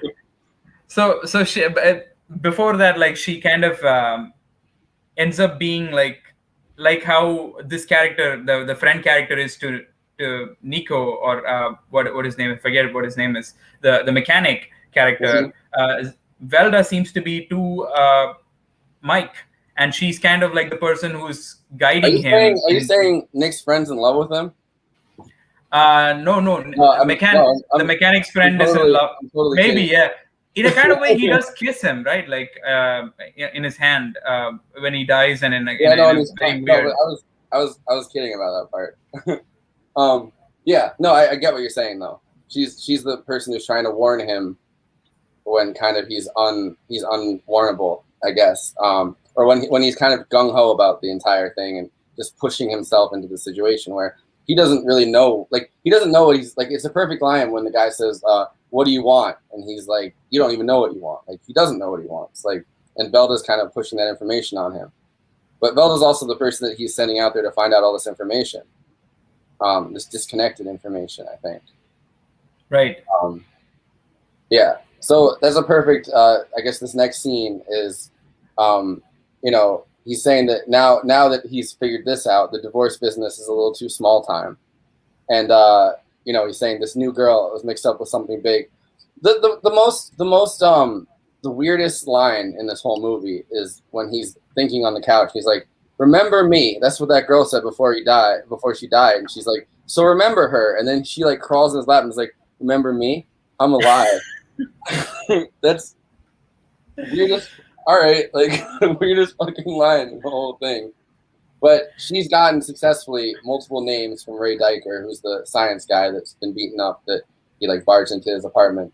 And he finds out that, you know, there's this guy, Lee Kowalski, and Carmen Trivago, and these are two more characters that he's going to have to investigate. And so I guess Nicholas Raimondo is this guy who was thrown in front of a car pretty much at one point and died in a really similar way. And there's a truck driver that hit him, and he goes to like visit this really scared truck driver who's who's essentially like oh, he was pushed in front of my truck, which, you know, all right. But the guy seems really scared of the entire thing, and, you know, we're still kind of in the dark about what's actually going on with everything. And so he has another friend, Lee Kowalski, turns out to be this boxer, and he has this friend that trains people down at the boxing gym, who says that two men, Charlie Max and Sugar Smallhouse, told him that if he said anything about who Lee Kowalski was, he would die. And it's some classic noir dialogue. And I just want to say, like that opening establishing shot and they did this a couple times with the movie, but this was kind of the first I really noticed it. Really gave you a space for the area that he was in, the atmosphere of the place, and it just this beautiful single shot that kind of panned, started with the guy hitting the bag, and then panning over and seeing him come up the stairs, and then cross the room, and like I said, they did that a couple of times, and I love shots like that because like you really have a sense of space of where you're at and an understanding of where everything is. So like whenever you do actually have an action sequence, like later on in the film on the beach, for example, you kind of knew where everything was because they laid it out as they were setting it up. And comic books do that, a lot of that too. And I wonder if this was like something the director pulled from comics and comics pulled from movies, because I know Citizen Kane did a lot of that kind of stuff, and heavily influenced comics as well as films going forward. So I just wanted to point that. Just those beautiful framing shots that were used specifically in this scene right here. Nice. All right. So, So there's also like a strange racial dynamic, I think, in this scene because his friend that's the boxing trainer is black, and the boxer is black as well, and he's kind of ridiculing his friend the entire time. Or the person that's supposedly his friend, and he's saying like, "Oh, like you do anything for $1, like, what am I gonna do?" Like, there's this strange line where he's like, "You take the gold teeth out of your mother's like mouth if you thought you could make $1 off of it or something." So there's these weird racial lines, I think, and also, I mean, boxing at the time was kind of controlled by the mob, and people were in it for themselves. So the two things kind of combined. But then there seems to be the line that I think is great is when he says, "All right, what's it worth to you? I'll make it worth your while, like to tell me this information." And he says, "You couldn't give me that amount." And he says, "What do you mean?" And he goes, "The guy said they let me breathe." And that's like kind of, you realize like these guys just kind of, these mob figures, I guess, just pushed in and told him like, if you say anything about this, we'll fucking kill you. And he's viewing it through the lens of like this transactionality. And the transactionality is not about money; it's about life. And I think that that's a very interesting realization. Without having to recreate that, or without having to recreate that scene or make it ultra violent or something, like just that line seems to poignantly express that this guy doesn't know what the fuck he's getting into. And also, like, kind of, I don't know if this is reading too much into it, but also like the kind of it racialized the kind of interaction between the two of them, because it seems like this dude is just like, he's trying to see how much money will buy him the information that he wants, but he doesn't realize that the person on the other side has his life on the line. And it kind of was an interesting moment. I mean, the choice of the character couldn't have been absolutely arbitrary, because I think except for that character and there's a singer towards the end, I don't think there's particularly any central, like any featured character who is when that happens, I want to talk about that, because I think I have an understanding of that part of it. That scene, I think, is referencing everything that happened with Billie Holiday, but it seems to be referencing that, and this scene seems to be referencing, at the time, one of the few ways that that like successful black like athletes could come forward was the boxing thing. Like boxing was kind of an equalizer, and boxing was also a way that we saw racial dynamics, because like it's been discussed a lot, but like there's a lot of times when black fighters would beat the shit out of a white fighter, and it was seen as like a racial moment, like on both sides of that. Like white people did not want to see a white person destroyed by a black fighter, and a lot of black people saw it as a that's why like Muhammad Ali became so famous. Like it's like a lot of black audiences would watch that and be like, holy shit, like for once, like you're able to see like literally domination and defeat by a black fighter. Or Jack Johnson before him, but it was like the phrase "Great White Hope" came out of that in that era. And before, because it was always the Great White Hope that was going to take back the heavyweight championship from the Negro or whatever. Yeah. Whatever. No, exactly. All right. So, and it was so. I mean, like the white response to that was so fucking reactionary. They touch on that in Mad Men, which is like a nice like a funny throwaway scene, and like like people refuse to call Muhammad Ali. They keep calling him Cassius Clay, as if it was like he's not a big deal. He's just Cassius Clay. You know what I mean? Like just this guy that came from nothing, and Funny fact: Muhammad Ali was offered a cameo in Repo Man. Really? Yeah, but he couldn't make it that day, so turned it down. And but it would have been great because he would have boxed a car. Yeah, we have to watch this as the third episode, 100%. I'm gonna do for the next one, I'm gonna do the Manchurian Candidate. And I have J.G. Michael from Parallax View, I think, and David Slavic. They're gonna come on and talk about that. I couldn't think of like two more interesting people to possibly talk about that movie. So instead of going home and just being like, oh wow, like the mob is out to get this thing, like maybe I'll go home. He shows up at the fucking mob boss's house, or the mob figure's house in the next scene, and immediately the sister of the mob boss, or the half sister, walks up to the car and just like immediately starts kissing him and is like, wow, a new person here. I don't even like my brother's friends, which I think is the scene that most adequately goes back to the source material. And also seems to be kind of a reference to like an early Marilyn Monroe type character. But she seems to be. She looks like her also. Yeah. Yeah. I mean, that character was very interesting because she kind of the mobster's name is Carl, and again like because of the fact that this is Cold War, I was reading too much, and she repeats twice that like, oh, you're not one of Carl's friends. If you're not one of Carl's friends, you can be one of my friends. And I was just like, okay, so who's this Carl, and like why is she opposed to the idea of yeah. I was thinking, yeah. And like she says that like if you're not a friend of Carl's, then you can be my friend, and then she repeats many times like I'll be a very good friend, and like she says very suggestively. Oh, that's I kind of catch on to that. That's Rochi Ingalls. Mike Hammer is Engels. That's yeah, I mean, if anything, he could be I think Mike Hammer is the opposite of Engels. Yeah, definitely. If you read Engels, some of his more feminist work, I don't think that Mike Hammer would approve of any of that.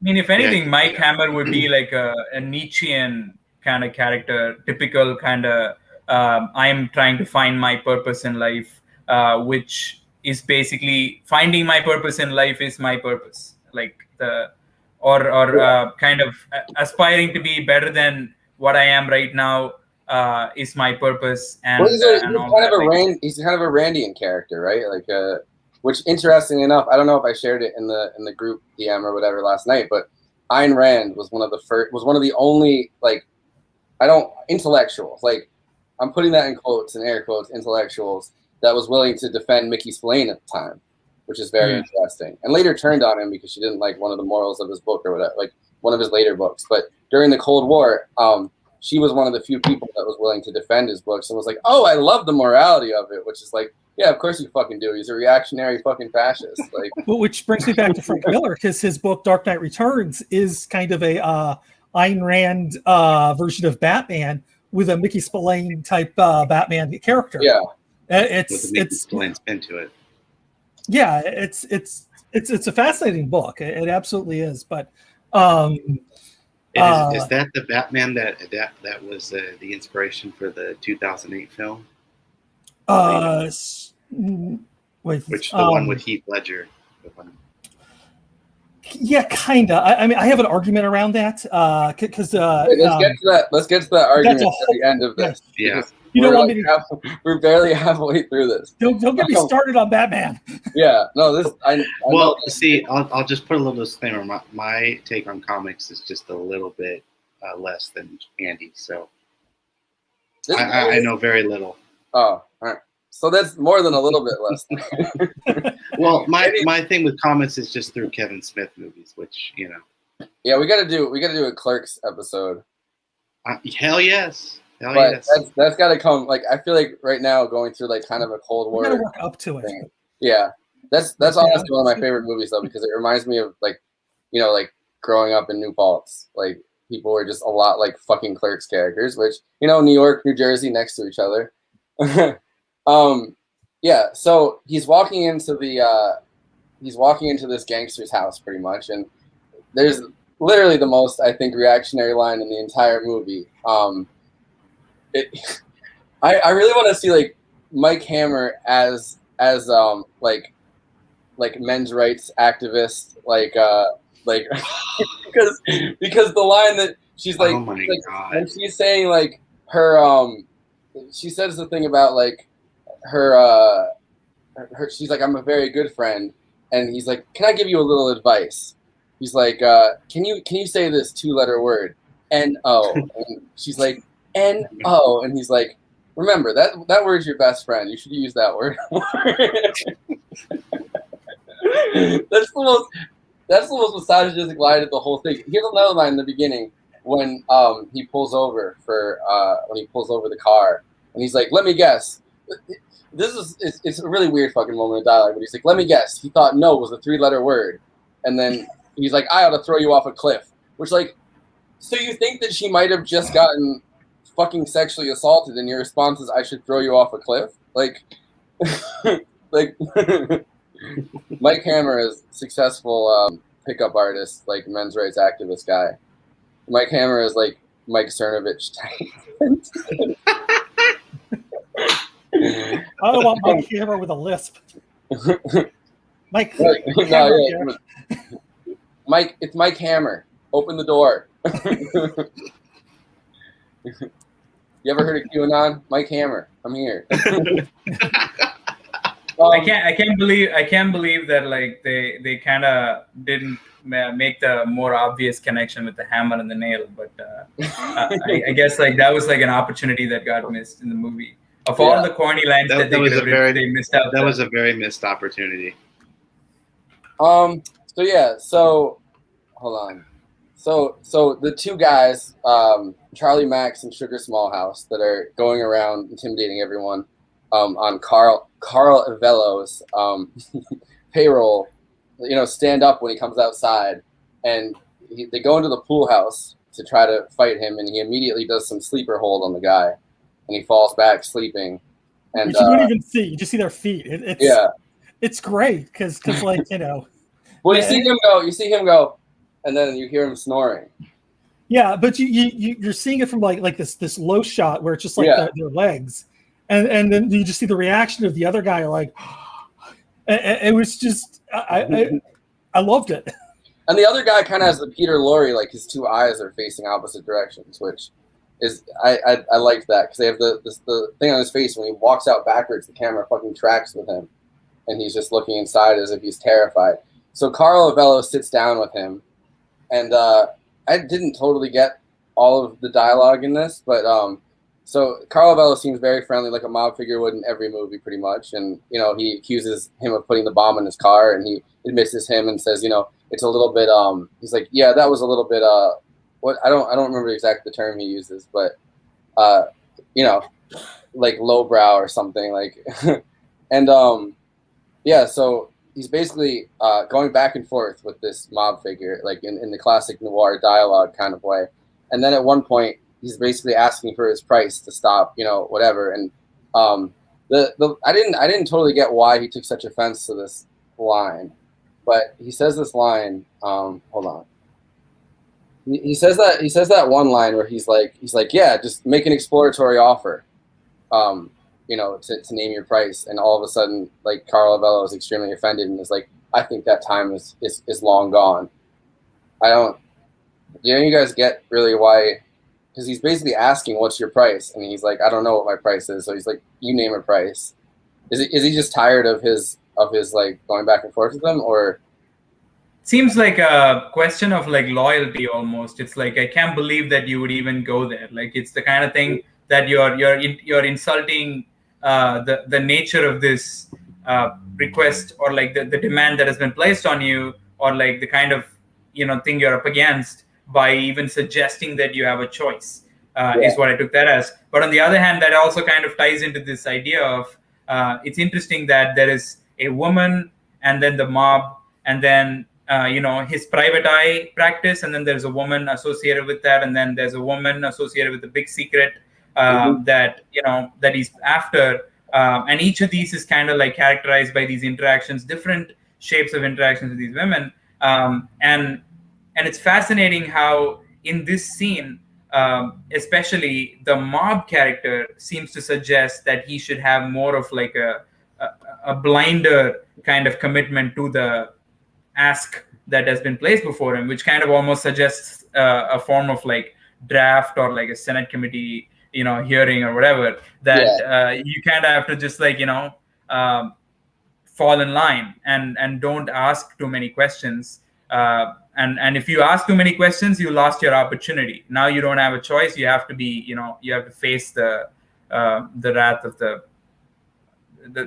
kind of, exile or there also seems to be, I mean, I don't want to read too much into it, but like it seems to almost be like if we're going with this like this metaphor of like Mike Hammer as America, like he wants vengeance and he wants conquest at this point. You know what I mean? Like he wants to kill everybody in the mob. Like he doesn't want this like half-ass like, oh, you pay me off and I'll go away thing.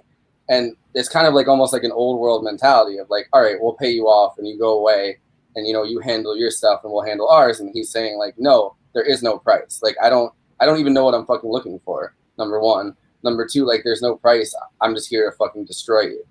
And it almost feels like I mean, as America goes at this point during the Cold War, it's like America has burned all bridges. You know what I mean? Like it's like this old fashioned version of like, oh, like, I'll give you these resources and we'll call it even. And he's like, no, I'm going to fucking kill all of you.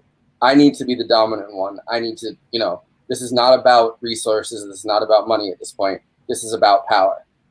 So I guess that's kind of where I left that off. But yeah, so the next scene is kind of the funniest one, where he follows it up to the Carmen Travago character, who's honestly the actor's name is the funniest thing I've ever heard. Fortuno Bonanova is the actor's name, apparently. So he's this opera singer, and he comes in and there's this beautiful opera music, and that the guy's listening to, and he's like speaking to his like record player, being like, she loves him, she is dead, like this whole dramatic performance. And he comes in and scares the shit out of the guy, and this is kind of, I guess, where my American foreign policy as Mike Hammer idea came from, because the first thing he does is he goes, oh, that's a beautiful record, it's a collector's item, and he breaks the record in front of the guy. And it's kind of like the guy's like kind of, it's like, once again, like this old world mentality of like, culture, music, those are important things. And Mike Hammer's like, no, like I'm going to use that, smash it in front of you, and then like intimidate the fuck out of you. So he says that his friend is, the whole dialogue on that scene was very weird, but he's like, his friend, I guess, had a bunch of money that he was going to come into, and he was telling his friend it was dangerous, and he's like, I say I'm a very rich, I'm a very poor. I know everything, I know nothing. Which, known unknowns, at least. Right. Yeah. So I mean, if you have the whole line, you should probably, because it's a great line, and like he kind of finishes with, you have no fear, or like this information means everything, or it means nothing at all, or something like that. And it's the kind of thing. Yeah. I'm trying to find it, but just keep going. But I'm trying to find Kiss Me because he does say that this information both means everything and nothing at the same time. Yeah. And it's the kind of thing that Donald Rumsfeld began, like at the beginning you showed that he was saying something to the effect of, they could be developing this weapon, that weapon, they could be developing something that we don't even know, but they're definitely developing it.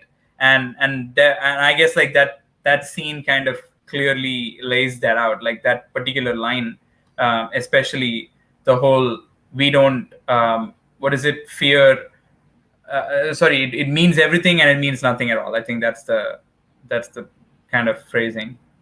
Yeah, I was actually kind of getting flashbacks in that scene to my sister's wedding, whenever we were getting the tuxes for it, I took my then future brother-in-law. He's my brother-in-law now, but we went to this little shop in Staten Island because he's from Staten Island. He's this 6'6" Italian, right?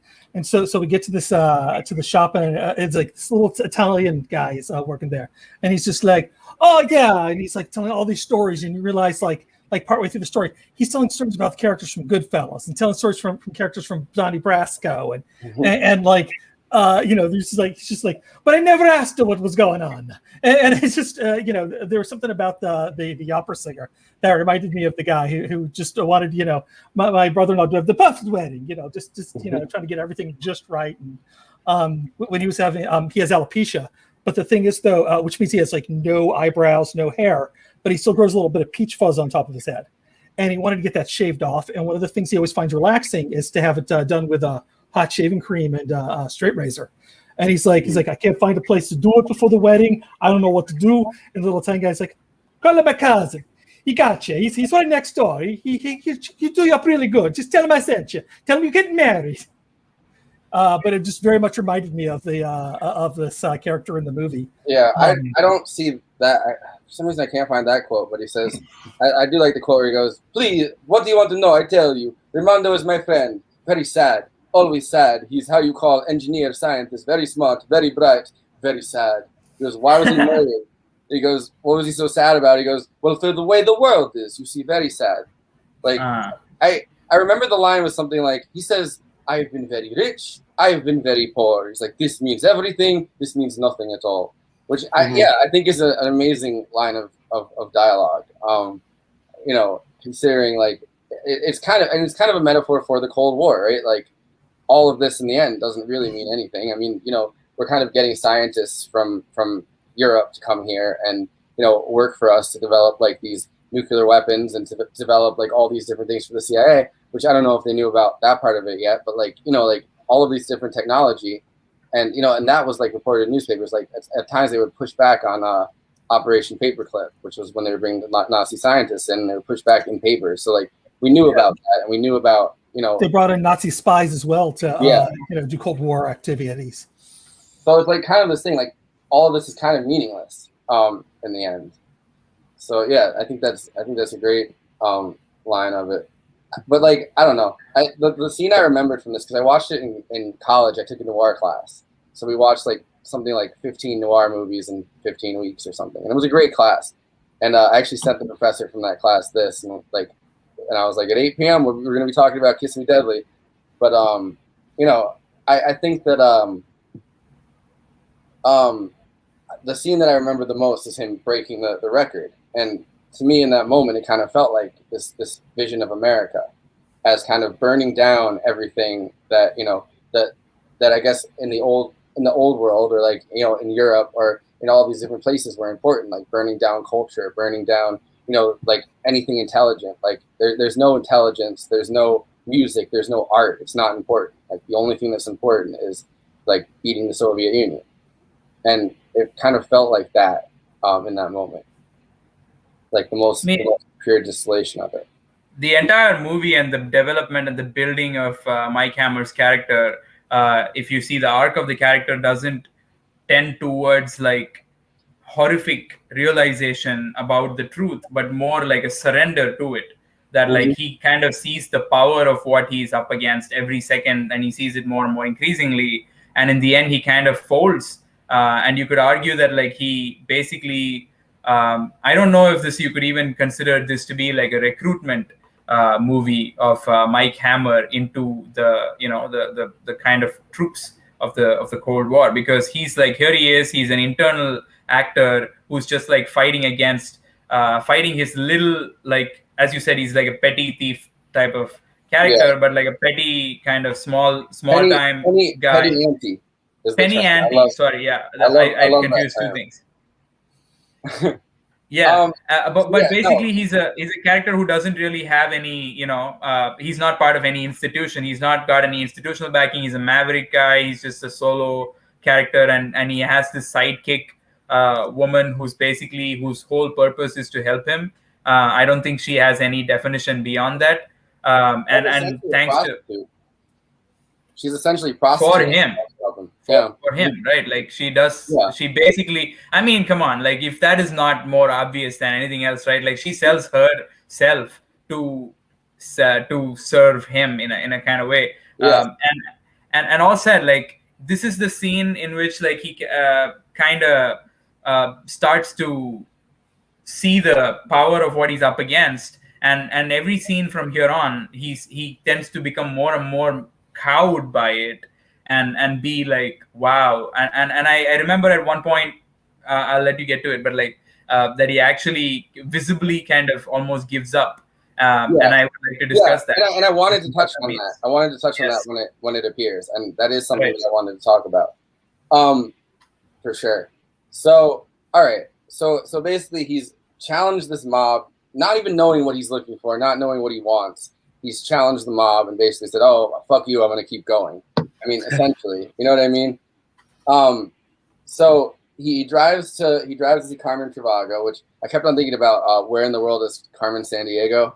Every time they say Carmen Trivago, it sounds. You just start singing the song.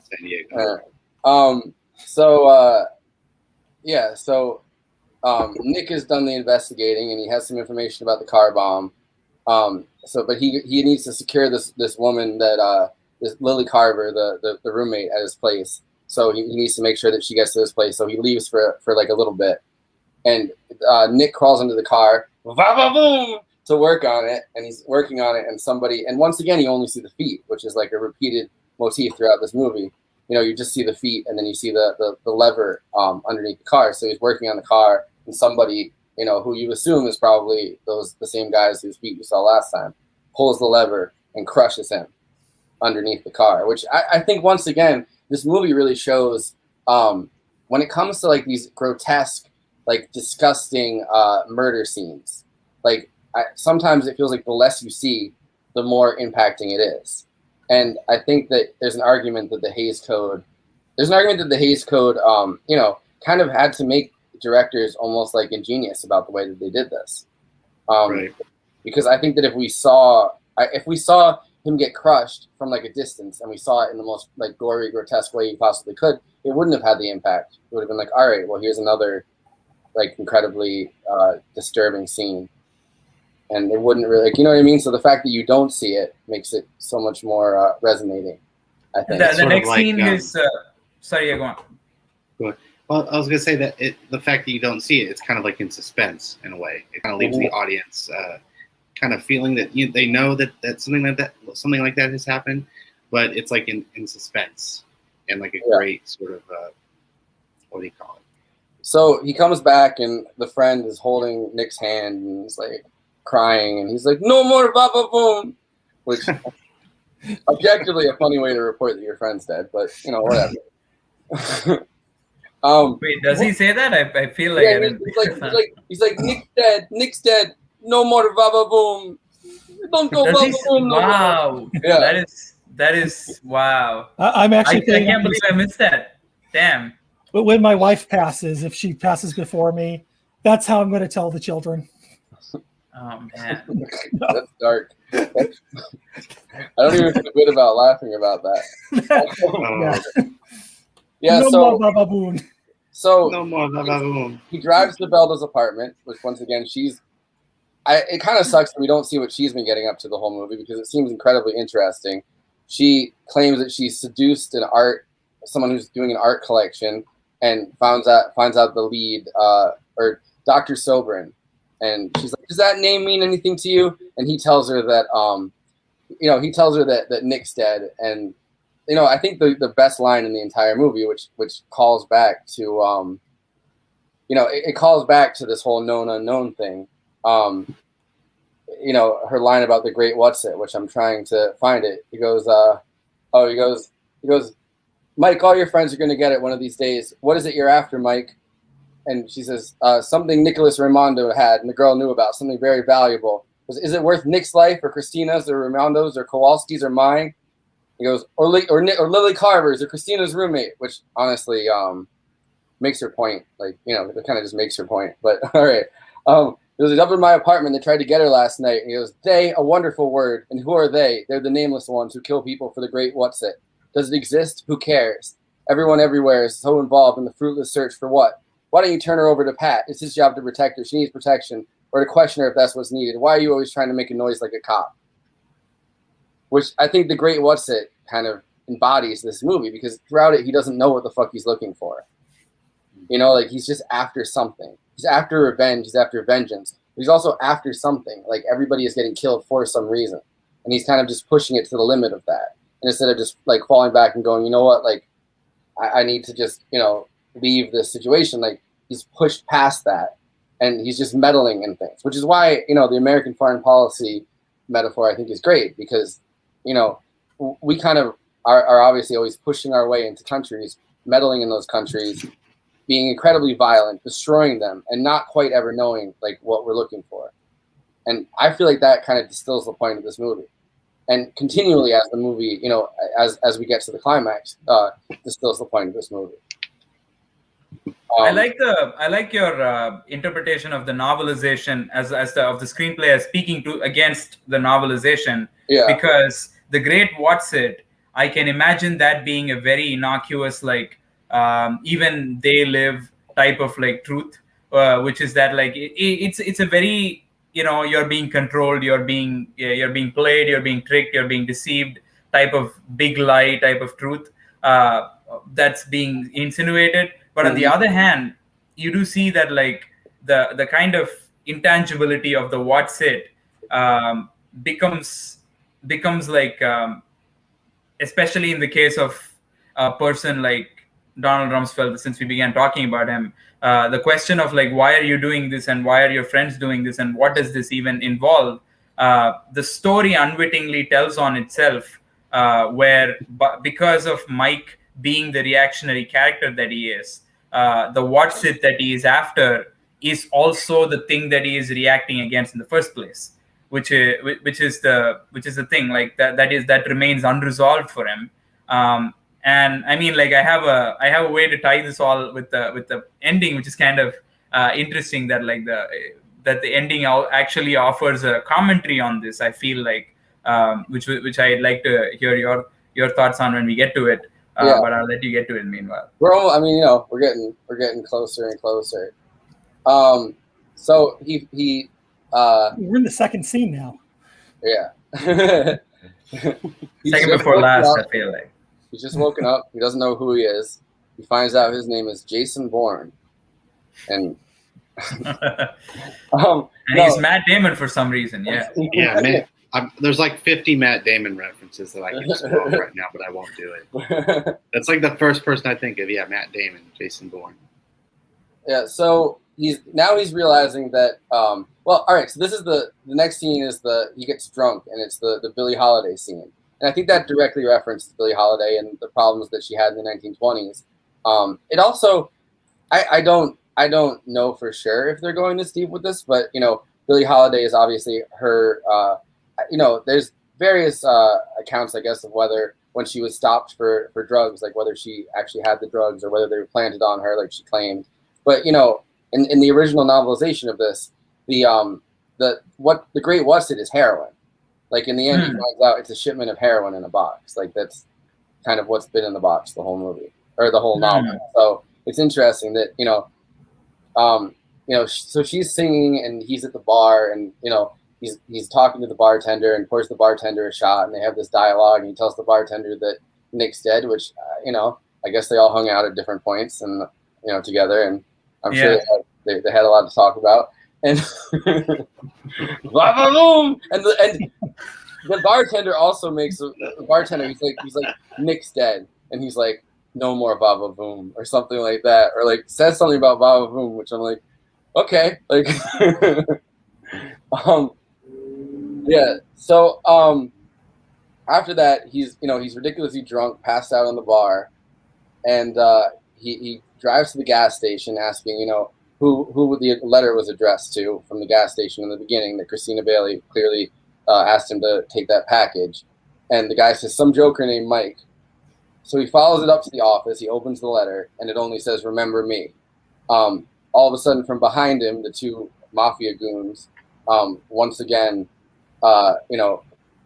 fight him, beat the shit out of him, take him to a beach house, like, you know, I'll take you Beach to house, a beach house.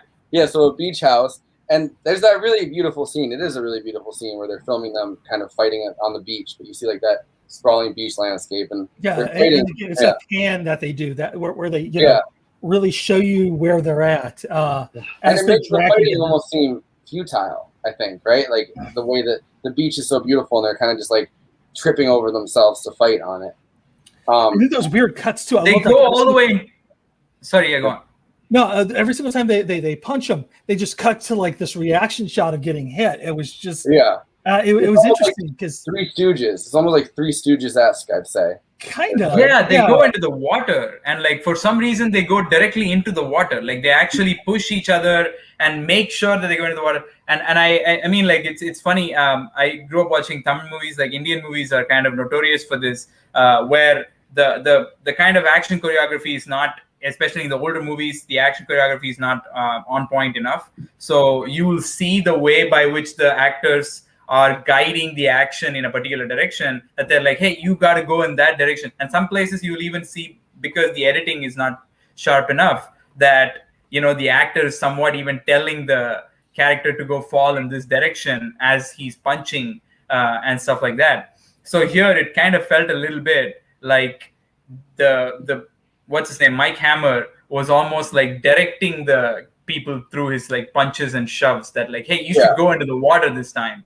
because we're too far from the water and we need to be getting wet, or something like that. This I like to imagine G-Jack saying, "The great what's it?"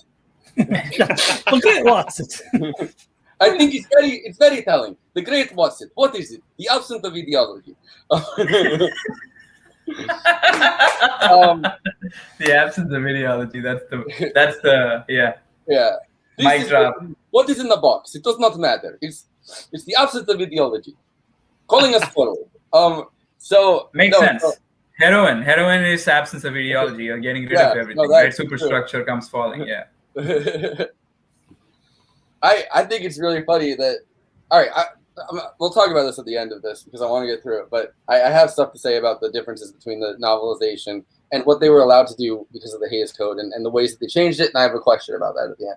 But anyway, so they get him eventually into this bedroom. They tie him up by the hands, and it's these guys, Charlie Max and Sugar Smallhouse, the same guys from the Mafia thing, and Carl Lavello. So Carl Lavello comes in to question him and gives him like sodium pentothal, I guess, which is like the truth serum, and he comes in to question him, and he's gotten one hand free from the ropes because they didn't do a very good job tying him. And when he leans in close, he's like, I got something to tell you, come in close. Which you never want to do if you're a mob. Like, you should know at this point, like, as a mob guy, like, don't come. Like, if the person says come in close, like, they're going to do something. And you stand back. I want to whisper it. I need to. People can't hear it. And they're like, all right. Well. Live over here. So he ties a velo after beating the shit out of him to the bed, the same way that he was. And the guys come in and they think Avello is him. And the one guy stabs Avello, like stabs him, killing him, thinking that it's Mike Hammer, and looks up and realizes at the last minute it's not, it's his boss, which not something you want to do if you want to raise. You done killed the wrong guy. Yeah, so he beats up and I guess kills the two mob goons because he's already gotten the boss down. And and leaves the beach house again. And he gets there, and Lily Carver is there and dressed. He's trying to figure out the sonnet, "Remember Me," and then he realizes that something might be inside of the body itself. So he goes to the autopsy place, and there's an incredibly fucking creepy autopsy. Coroner. Carl Rove, the coroner. Yeah. And Bush's brain. The coroner kind of is like, awesome. I feel like this movie kind of had a very great foresight into like how video games work now, almost, because like first he's like the Italian guy and he's like, now that you have completed your quest, like I will give you this information, like you know what I mean. But then there's this moment where the guy's like, and he keeps giving him money. But finally, because Come this on. is Mike Hammer, he gets tired of giving him money after giving him like $200. He doesn't have more than that, and the guy still won't give him the key. So he just jams the guy's hand into the drawer, and just fucks it up and completely just ruins this coroner's hand because he's decided like, oh, I'm not going to keep getting bribed. Like I gave you $200, like that should be enough. And the guy finally gives him the key, and it has hack stamped on it, which kind of seems like a reference to HUAC, like we were talking about, like the House Un-American Committee. So Yeah. I was thinking about that too. Yeah. House Un-American is what I thought of when I saw which HAC. happened a year before this movie came out. So this is like a very, so they drive over to the Hollywood Athletic Club, and yeah, so he has once again he has a tough reaction trying to bribe the attendant at the club, and once the guy doesn't want to bribe, he grabs the guy and starts shaking him. Which I guess at this point that's just his move now. Like he doesn't even want to be diplomatic about it. So he finally gives him the key to the locker, and it's Nick Raimondo, the scientist that is friends with the scientist opera singer guy. And so inside the locker is this random box that's like an extremely hot box, and the guy kind of references like, oh, like what is it? Like it's very hot in this room. So he opens it for a second, his hand burns, like his arm burns, and he gets outside again, holding the box, and Lily Carver is gone. And, I guess he assumes that the mob has kidnapped her or something. And finally, he meets up with Pat. And honestly, this is another one of my favorite scenes. I quoted it and sent it to you guys earlier. So finally, we're realizing like, all right, so there is something that, that he should have been looking for, and like it is an actual physical object. And one of my favorite lines of this whole movie is, "Listen, Mike, listen carefully. I'm going to pronounce a few words. They're harmless words, just a bunch of letters scrambled together, but try to understand what they mean. Manhattan Project, Los Alamos, Trinity," which amazing line. And that's the moment that you're talking about where he kind of falls and like defeated almost, like realizing that this is so far above his fucking pay grade, so far above anything that he thought it was going to be, like assuming it was going to be something valuable in the box, but like not assuming it was going to be a fucking atomic weapon or an atomic bomb in the box. You know what I mean? Like he's kind of dejected at that point, just falls over like this, but he's still looking. I guess earlier he realized that Velda had been kidnapped. He's looking for Velda. Which is something we should have probably touched on. Also another video game reference. Looking for Princess Peach, and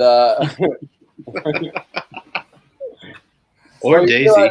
He's realizing he runs up to Ray Diker, and he like kind of first the attendant. He runs into the attendant, then the attendant's dead. The guy that showed him the box in the first place, and he runs into Ray Diker, who's been drugged.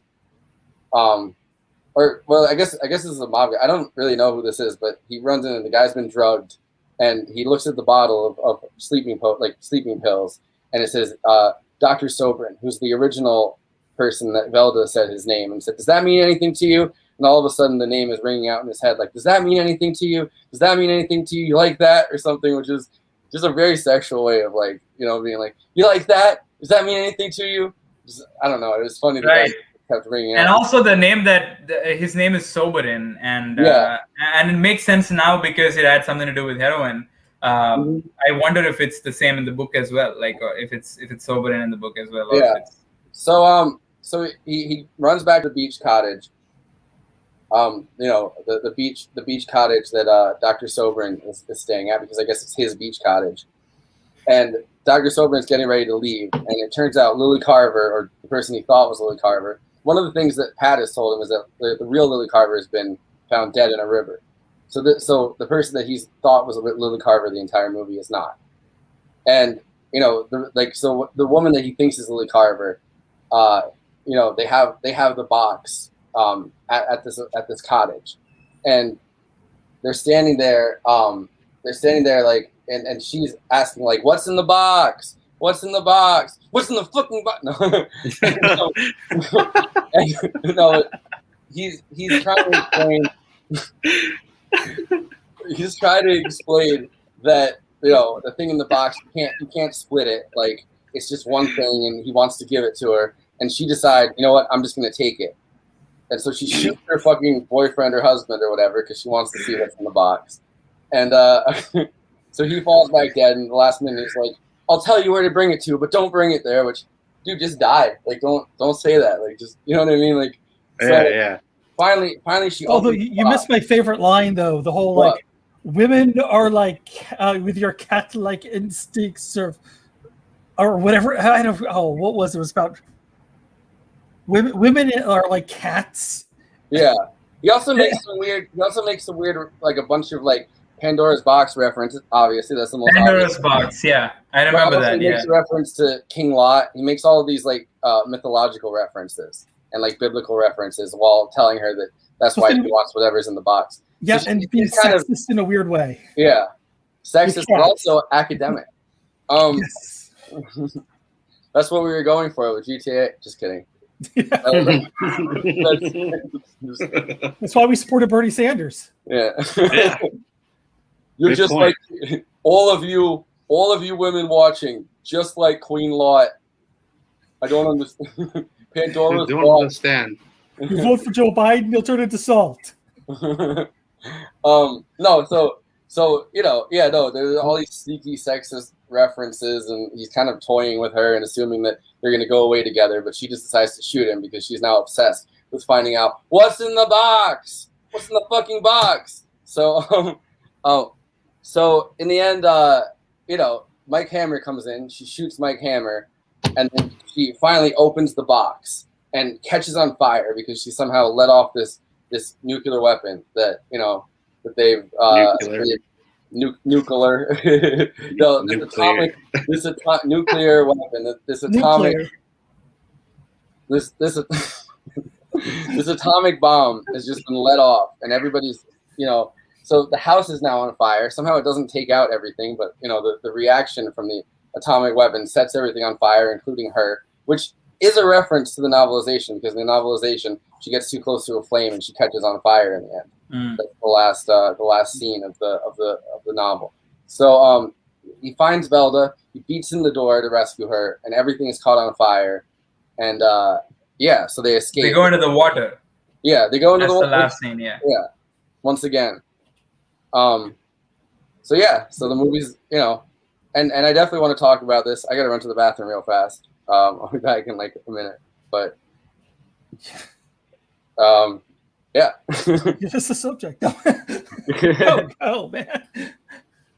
No. So go for it. I kind of wanted to ask. I guess like we can keep this conversation going even as he comes back, because it's a pretty big question. What do you make of the concept of the imposter? Like the woman who is pretending to be somebody else, as opposed to, at first you have the woman who basically, was kind of revealing, was not telling who she was, but she was kind of coming to the point where she was going to tell who she was. And the second one, the woman who works with them, of course, we know. And the third, I suppose, woman is the one with the mob. And she also kind of like, is a little more transparent.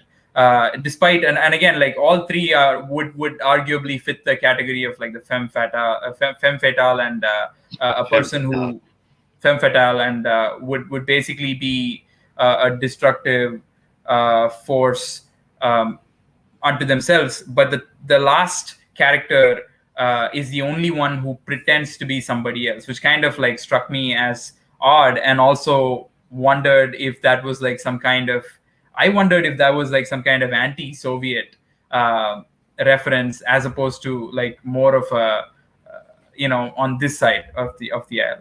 So what are your thoughts on the imposter? Honestly, this is probably a better question for Forrest, because I tried to read the book. I could not find a copy of it, like an audio book I could listen to before this. Ebook. Yeah, I don't do ebooks because I'm a slow reader, and I've never finished an ebook. Lord knows I've Isn't tried. that kind of the same thing? No, audiobooks are different, man. Really? Yeah, audiobooks. Ebooks are like words on a. Oh, screen. okay, yeah. Audiobooks I have used, yeah. Yeah, audiobooks. I exclusively have been doing audiobooks lately because my eyes are just so tired after like editing and all of that. No, I prefer reading paper books if I'm going to be reading, and I actually get a lot more out of it than audiobook. You know, an audiobook's something I can listen to and do something else, like draw or drive or whatever. But like if I'm trying to really like study and break something down, I want to actually be reading it so I can take notes and you know, start and stop, and it slows down my reading process. But that's I have pretty bad ADHD, so like I actually take in information better when I'm like doing something else. So a lot of times, like lately, I've been biking a lot and like walking a lot, and I'll like listen to an audio. Stalking Chris Hayes. Yeah, so I walk and I exercise, and like the more I exercise, the more information I can process, which is interesting. So, but yeah, it's the same thing with me. I go on a long walk. I put on a podcast or an ebook, or if I'm like in the store, I just have my headphones on and I just consume what I can. So we've broken this down. Wait, so what was the question that we were going on? It was actually a really good question. It was kind of geared towards you about the femme fatale and the secret identity. Is that the imposter more like, because I mean all of them are basically kind of twisted. All women in this story and kind of show Mike up in their respective ways, and the only one who is actually the first character, as in I walked through this, the first character is Cloris Leachman's character, who basically is almost going to reveal who she is, but she's kind of toying with the idea. But otherwise, she's being more or less an honest actor. The woman who is with him, Velda, is kind of more of almost takes care of him. So she is more transparent. And even the lady, a mother figure almost. I mean, right? Yeah, a mother figure. And the lady with the mob is kind of like throws herself at him and reveals more of her than she should, probably emotionally as well. And kind of this last character, what's her name? I forgot her name. Lily Carver. And the alias, which I think is her name is Gabrielle or something. She's the only one who pretends to be somebody else, and that makes me wonder, who is she pretending to be, and who is she really, and what is she supposed to be portraying? Well, she's I mean, she's pretending to be helpless, I think, is the most important. Sure. Like her helplessness, he has to help her through all of this, and it's obviously a distraction to him, and she wants to just get her hands on the box. Because it kills me that she literally says, "What's in the box?" during her. But then I think she's kind of the personification of like an almost, I don't want to say third world, but I mean third world in the movement kind of way, like almost like a greed. You know what I mean? Like this greed that seems to pervade. I mean through our society, but also throughout the world of like. This realization that like, because I think that the doctor is almost, the doctor is clearly working for the Soviets. Like, he's saying like, give the bomb to somebody. And he's like, you shouldn't give the bomb to somebody, but like that's the ultimate goal. And I guarantee you, if they wanted to give that to the American government, like they would have just done it. You know what I mean? So assumably who they're giving that to is the Soviet Union, and she just decides to take it for herself. And in some senses, it's just the classic noir thing. But there's an item, and everybody wants it for themselves, like almost like the Maltese Falcon, which I think that this movie is referencing quite a bit. But at the same time, there's like this impulse of like, well, she's not aligned with Mike, and she's clearly not aligned with the doctor, who's I think really ends up being like the Soviet character. She's aligned for herself, and there's like a selfishness of it. But there's also like it's greed, and it's like this Pandora's box level of It's also like you're muted. I'm sorry. It's also interesting how this character kind of damn, I lost my train of thought. But I think it's because you were saying something and you got muted. I thought that you were going to say something, but I'll let you. Oh yeah, I got the point. Now that you open the screen, I was gonna say that in the article they talk about a third party altogether, a cabal of something, and that kind of gets me thinking about who's the person, who is this third party, and that's kind of interesting. Who we think it could be. I mean, I don't think that this is that deep a reference into it, but in the early 1950s, there's the start of like the Third Worldist movement. Like, you know what I mean? Like like, you know, so like Indonesia. I mean, and Indonesia, Egypt, like India, like, you know what I mean? Like, there's a movement towards like kind of nationalism rather than a dichotomy of the world, like building themselves up. And I don't think that that's what that's a reference to, but it's interesting that at least in the American context, like the Eisenhower administration took that as if you're not aligned with us, you're aligned with them. And it's like, no, like they were not aligned with the Soviet Union either. They're aligned with themselves. But I don't necessarily think that's what it's a reference to. I think it's following along with the source material, to be honest. Like she ends up, that character ends up, you know, like taking the box for herself, which obviously the box is full of heroin. So, but it's an interesting question. Definitely. I don't have an answer for it necessarily. I don't want to believe that that's what they were trying to say by it. But at the same time, like it's kind of an anti-atomic weapon. Like, you know, whoever gets the atomic weapon is going to, you know, at least in this moment where of full Cold War paranoia, whoever gets this weapon, no matter who it is going to use it. You know, like no matter what group it is, they're going to be drawn into either using it or just opening it and causing this devastation. So it's, you know, it feels like kind of a warning rather than a exacting measure. But revenge. I'll take the box! The box! You take the box! Let's see what's in the box! Nothing! Absolutely nothing! Stupid! You're so stupid! UHF is one of the greatest movies of all time, and I'll stand by that. Yeah. Wow. It just seemed like the right thing to play for this.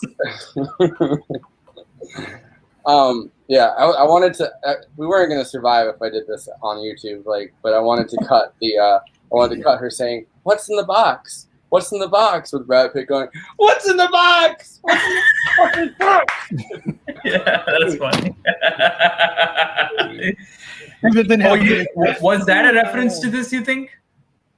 UHF? No, 7. This movie seems to have inspired a lot of different movies. I don't necessarily like, but like it does seem like it. Like the way they say it is very similar. When she's like, "What's in the box? What's in the box?" I don't know. It's not nothing. She should open the box. So all right. So I wanted to end this since we have 0 people watching right now at this point. Are you serious? I wanted to. Well, we've been going for almost 2.5 hours, so I wouldn't. You know, people will watch it eventually, so it's not like. No, but I wanted to end it with this question, I guess. And I'll set it up like this. So the original point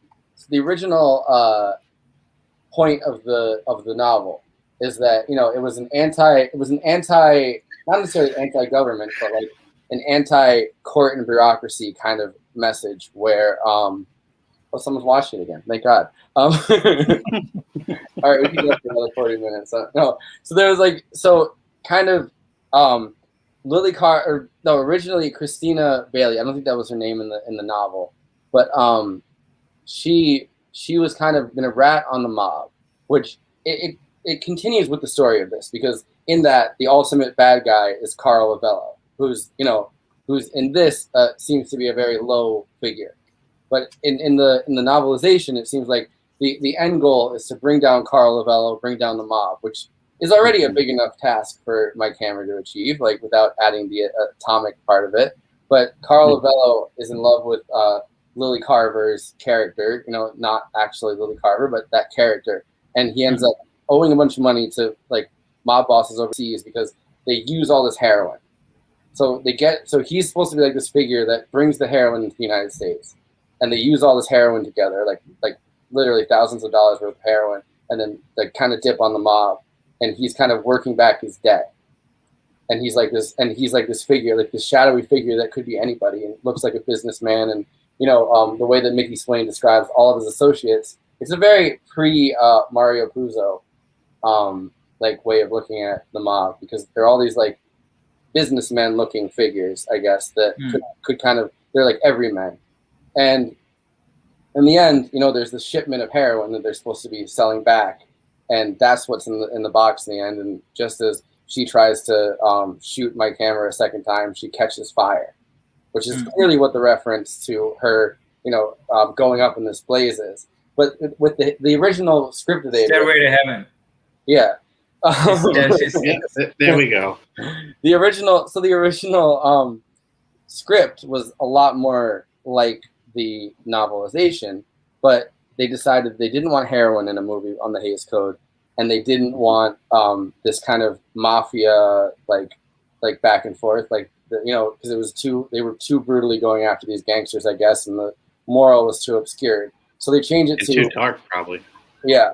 So they changed it to being atomic scientists, and you know, the atom bomb being, which makes it a way more subversive movie. But I guess my question is, how much of this do you think was, you know, a kind of a leftist collaboration? Because, you know, when we read, like, I read the Criterion article that I pulled up, and I'll pull it up again, that was talking about how you know, Robert Aldrich at the time was incredibly sympathetic to like a leftist perspective, but because he was related to Nelson Rockefeller as his nephew or whatever, was able to So ironically, Aldrich himself was something of a leader of personal rebellion. He was a scion of a prominent Rhode Island family. His grandfather, Nelson Aldrich, served as a U.S. senator.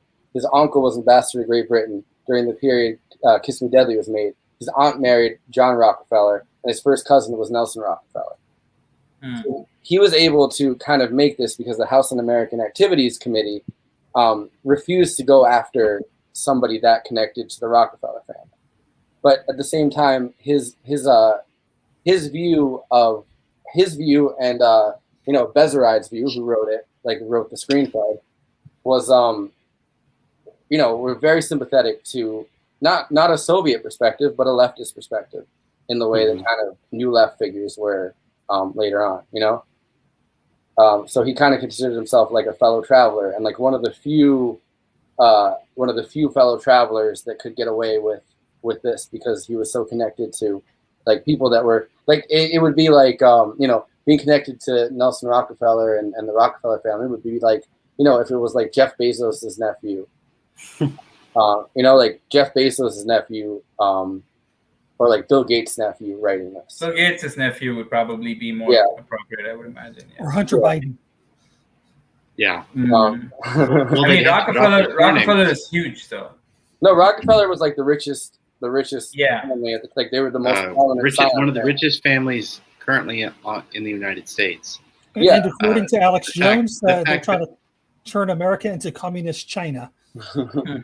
which is funny, because Nelson Rockefeller's big thing, I mean, you know, if you read and I know that you have, Andy, Rick Perlstein's, you know, like multiple of his books chronicles how, you know, Nelson Aldrich Rockefeller, to be exact, his campaigns as like a liberal Republican were Cold Warrior campaigns, you know, like so that was like kind of, it was incredibly anti-Soviet. Like that was his big thing that made him connect to, like, I mean, the conservative movement hated him, but what made him connect to Republican voters was being like a Cold Warrior. So anyway, so after reading the script that Aldrich submitted in 1954, which is the same year that the House Un-American Activities Committee met, the Motion Pictures Association informed him that his story was totally unacceptable, both for its treatment of narcotics and for the hero's cold-blooded, never entirely justified vigilante killings, as well as numerous items of brutality and sexual suggestiveness. It was resubmitted in early November, sans drugs and with atomic spies substituted for gangsters. The context shifted. The mercenary and anti-hero remained, as embodied by the muscular, smirking Meeker. Hammer is a hustler who, as one cop grudgingly allows, can sniff out information like nobody I ever saw. Not to mention a voyeuristic creep who takes sadistic pleasure in violence.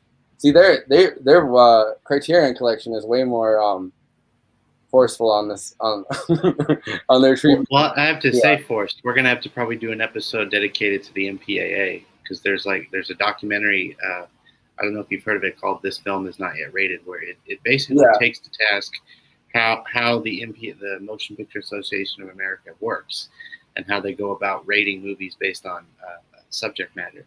Yeah, this was pre-ratings.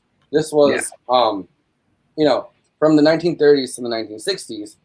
The Hays Code. It wasn't that they would rate the films. It was that, which now they do, but in retrospect, but it wasn't that they would rate the films. It was either you submit to this code, or your movie doesn't get made. The system cannot make it. So now it's Go ahead. And towards 1960, which as I said, I think Breathless was the first real new Hollywood movie, which I don't necessarily want to watch that as a thing because I feel like every fucking college freshman is like, wow, Breathless, but it kind of falls apart. You should probably watch Socialism: A Love Story or something like that, which is a more common, more recent. Breathless is Godard, right? Yeah. Yeah, and he made Socialism: A Love Story. Sorry, yeah. No, go. It was a recent movie. That's what I was saying. Breathless is a old movie, but he did make a movie in 2013 or something like that, which was called Socialism: A Love Story. So I thought that would be more appropriate for the kind of topics that you would like to talk about. Well, he made several socialist movies throughout his career, and some of them are fucking amazing. But hold on, I want to see the list of this. He made a socialist inspired movie. I forget the name of it. I think it's Les Socialism or something it references it, but it's kind of a it's a socialist inspired retreatment of Alice in Wonderland. Wow, which is a pretty amazing movie. And then he also he made a bunch of socialist movies. So that's kind of where Godard's politics were. But I kind of feel out of all French directors, he's the one that everyone he's the most referenced one, and I feel there's a lot that are more interesting than his movies are. He made one on Maoism too, so they stopped the movie from being made in the first place. The thing I want to say about the Hays Code that I was interested in is that it's not just that they said, hey, you can't have these elements to it. It's that the Hays Code actually directed what the plot of a movie would have to be. And the reason that there wasn't any anti-heroes is that as soon as a hero engaged in as soon as a hero engaged in somewhat criminal or I guess immoral acts, they had to be killed at the end of the movie. So the reason the gangster movies were allowed to be shown with a villain at the center of it, like Scarface was at the time, is that every character would have to either end up in jail or dead. That was a villainous character. So the anti-hero trope kind of wasn't allowed to thrive during that. So this is and it started to fall apart in the late 1950s, his hold on Hollywood.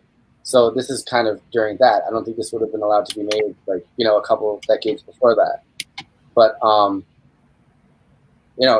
I'm just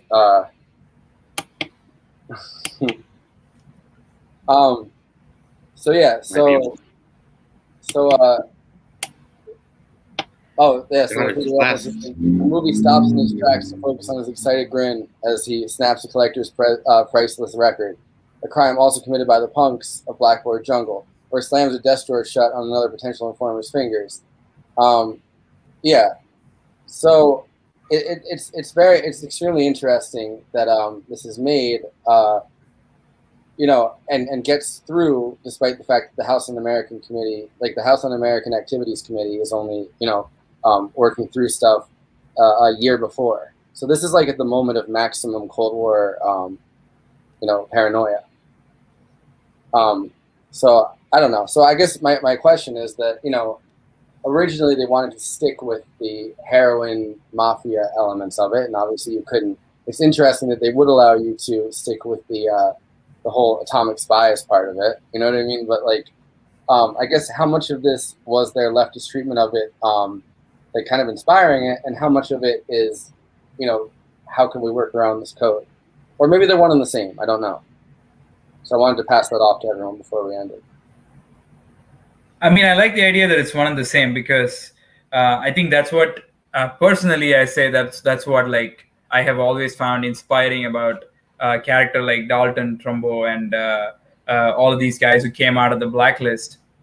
Please don't cancel it. Nice. We're not going to cancel it. This is my passion. I've been trying to do this for 3 years. I'm not going to cancel it. If we got 0 views on every video, I'd still keep this up. I have We're building the audience as it goes along. Next week we'll have 2. Yeah. We need to talk about next week because I'm going to Long Island for the week. But I think on Friday I'm trying to do a stream, and then I'm going to release it as a pre-record. If anybody on here wants to be part of that, I think I'm going to do the Manchurian Candidate at 6 on Friday. Sure. So, but then I want to keep this as the time slot in general, but I just don't think on next Tuesday I'd be able to do it, but I want to have something. So let's talk about that, I guess, later. Right.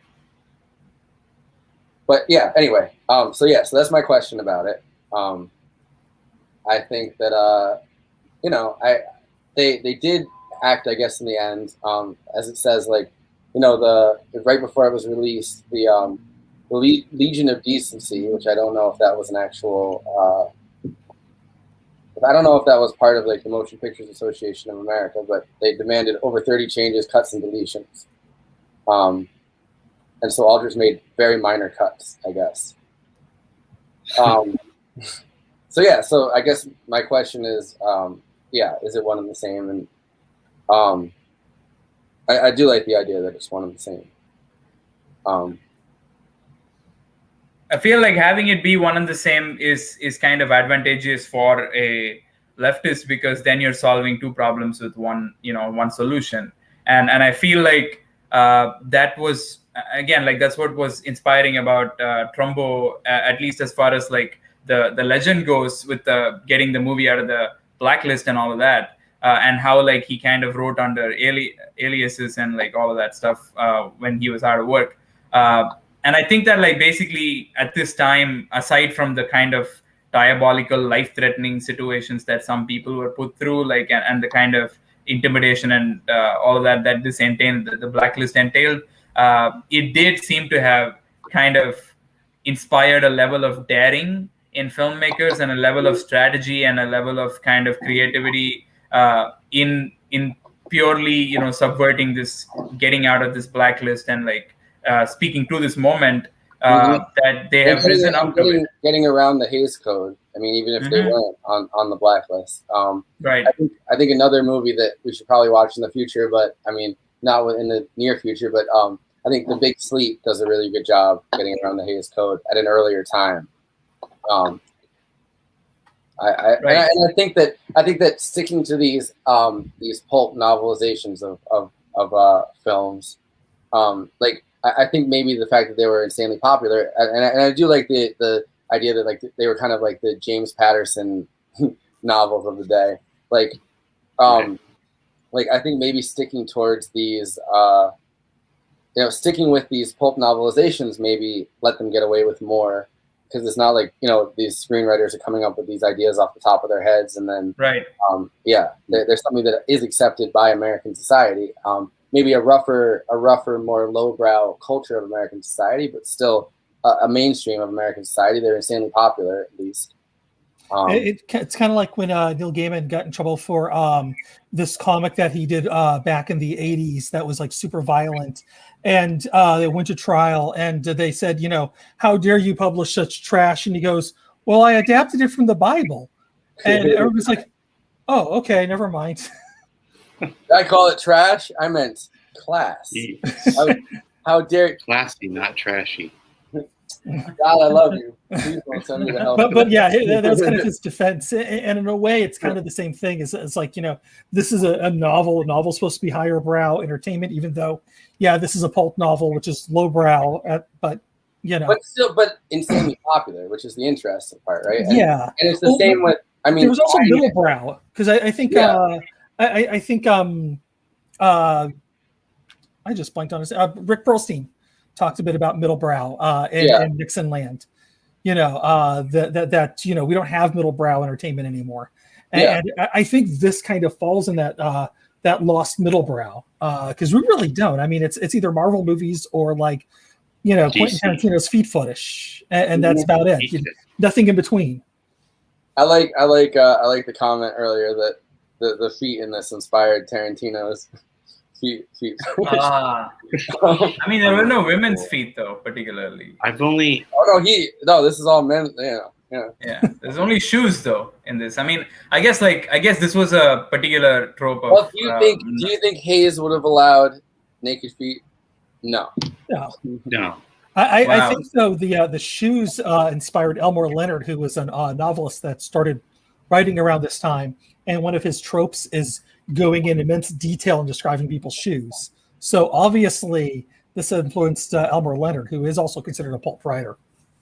And another thing I think that inspired the shoes part of it. I mean, on some level, I think it was the Hayes Code, but on another level, a lot of this novelization is, by Mickey Spillane. Like Mickey Spillane is describing it from Mike Hammer's point of view. So in the beginning, when he's knocked over and kind of paralyzed, he describes the shoes, and there's a great like a motif throughout it. Very reactionary, but still great. Where he's saying like, I can't see the people's faces because he was paralyzed on the floor and tied up. I think both. Like he had been beaten to the point where he couldn't move. So he's like, I can't. I'll know their voices if I see it. So throughout the movie or throughout the novelization, he's like trying to hear what the person's voices sound like, because he doesn't have like a face to go by. So throughout it, I mean, and there's an incredibly violent reactionary side to the novelization where throughout, like, his one motivation is, I'm gonna kill these motherfuckers. Like that's what he's saying throughout. He's like, I'm gonna fucking kill these people. Like I'm like, so much more than the movie, he's saying like, I'm going to kill these people, but I don't know what they look like because I was, left on the floor paralyzed. So now I'm going to try to tell by their voices who it is. And the scene where he goes and visits Carl Avello is very similar in the novelization, but he finally sees his face and he asks him a bunch of questions, and, he's evasive of the questions throughout their conversation. He goes, you got no information out of this. And he goes, well, now I know what you look like. And now, next time, or when I finally fucking kill you, he says, it's like really the way he says it is almost like it's just so interesting. He goes, I finally see your face, and when I fucking like kill you and tear you apart, I'm gonna know it's the right person. Which is just like a terrifying, like even for a mob boss, I feel like that's a terrifying thing to hear. Mm. Yeah, in this I don't think he says anything. In the movie, I don't think he says anything intimidating to the mob boss. He's pretty docile, and he said, I think the most that he says is like, he says, I'm not gonna quote my price, and the mob boss says like, now you don't have the opportunity to anymore, and he walks away. I think that's still like the mob boss having the final say in the matter, and I don't think he ever has a scene where he intimidates or threatens the mob boss in any meaningful way, right? In the movie. No, he's kind of just doing like the noir, like back and forth. But here's the line that we were talking about earlier, where it goes, where the sister, who's supposed to be the sister of the mob boss, who plays a way bigger role, turns on her brother in the novelization. But says, will you be my friend? What do I have to do? I want to be a close friend. Ask me something. And no matter what it is, the answer is yes, isn't it? Maybe. Let's see how good you are at spelling. Can you spell no? N-O spells no. That's a good girl. Now you practice saying that, because one of the best ways to be friendly is to know when to say no, which is straight up like a pickup artist line. Like he's just nagging her. Man, I wanna see this movie remade with Tommy Wiseau playing this character. I am a mannequin. Yeah, he's like the best. I think Mike Hammer he's the best Mike Hammer that I can think of. Like I feel like he would nail the character 100%. Oh, hi, Mark. Mark, let me take a quick guess. You were out with the guy who thought no was a 3-letter word. Man, the Baba Boom guy would just be confusing next to Tommy Wiseau. That's funny. Yeah. It's me, big American private investigator. I'd love to see him intimidating like other Eastern European people. What's in the book? Dude, I love Tommy Wiseau. Tommy Wiseau needs to become a leftist, man. I don't know. Like, I don't know what he's doing, like being whatever he is, but I think he needs to, like, you know, become a DSA, Dem socialist kind of character and start, like, you know, frequenting these circles and get some notoriety for, you know, these spaces. Because I feel like, you know, what has he got to lose? And, like, what is he even? Like, I don't think he's got any other thing going on for him, and I feel like we might get taken down. We have cool ideas for him. Sorry, we might get taken down for this, but I gotta play this.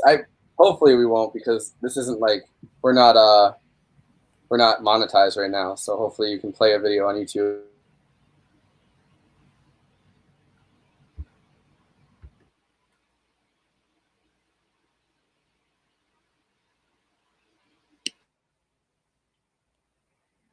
Affordable online education for driven working adults. Apply now at purdueglobal.edu.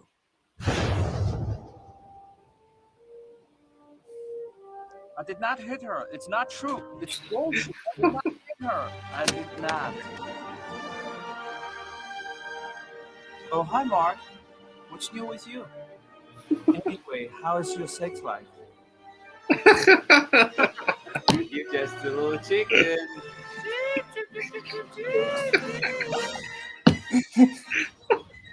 And together, you and I can rule the galaxy. You must be kidding, aren't you? The Jedi turned against me. Don't you turn against me. You're part of my life. You are everything. I could not go on without you. Liar! You are tearing me apart! Why? Why is this happening to you? Why? It's over.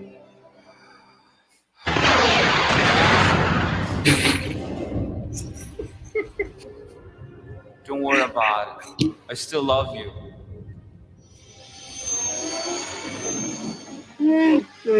Hi, doggy.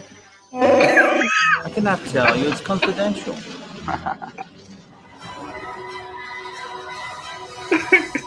It's time for the Jedi to end. What a story, Mark. Let's go eat, huh? What's bothering you, Mark? Maybe you should have a girl, Mark. I'm so happy I have you as my best friend, and I love Lisa so much.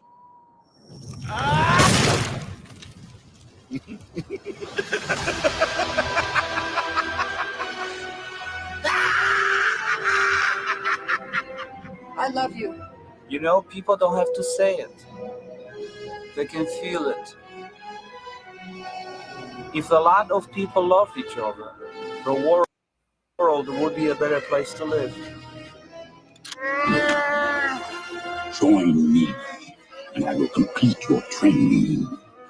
Anything for my princess. Hey, thank you, Tom. This is great. You guys.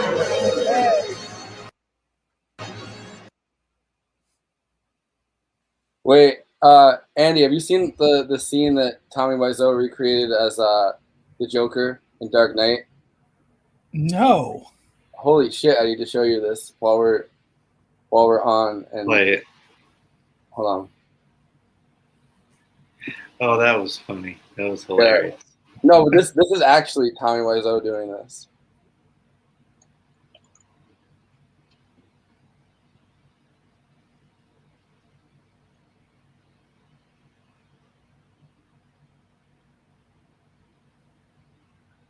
With relapsing forms of MS, there's a lot to deal with, not just unpredictable relapses.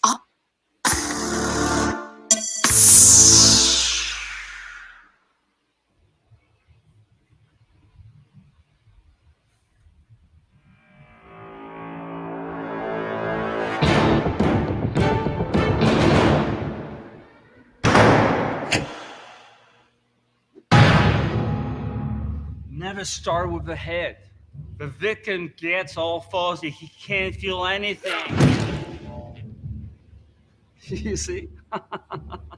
I don't feel anything. You wanted me.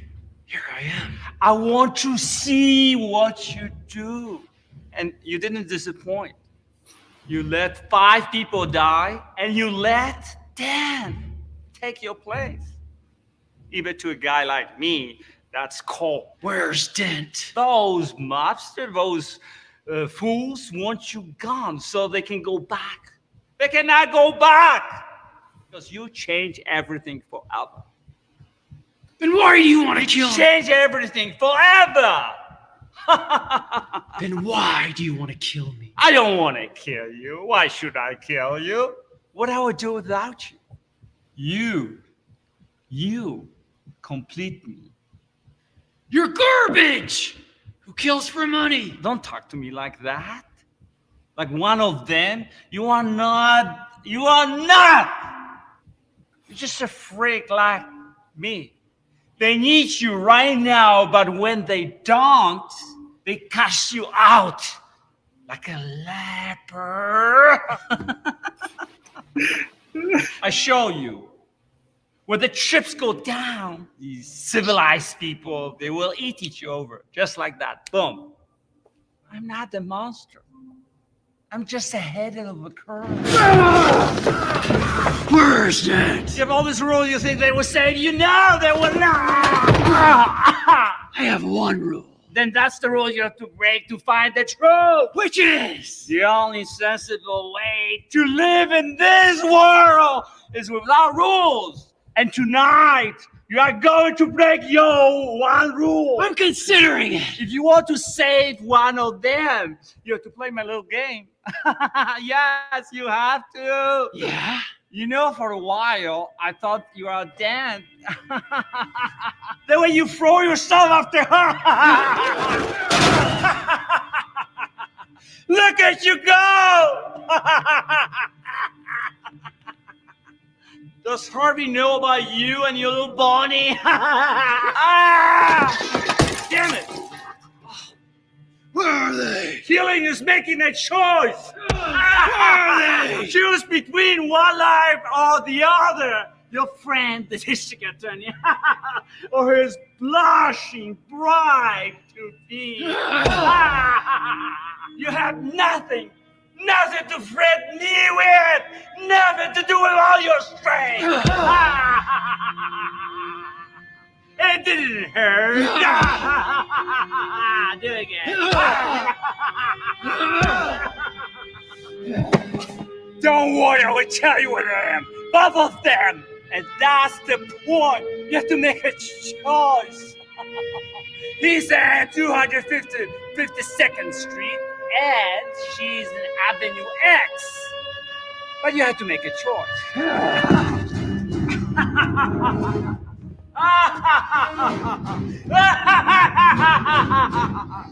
Oh, Batman! Have fun!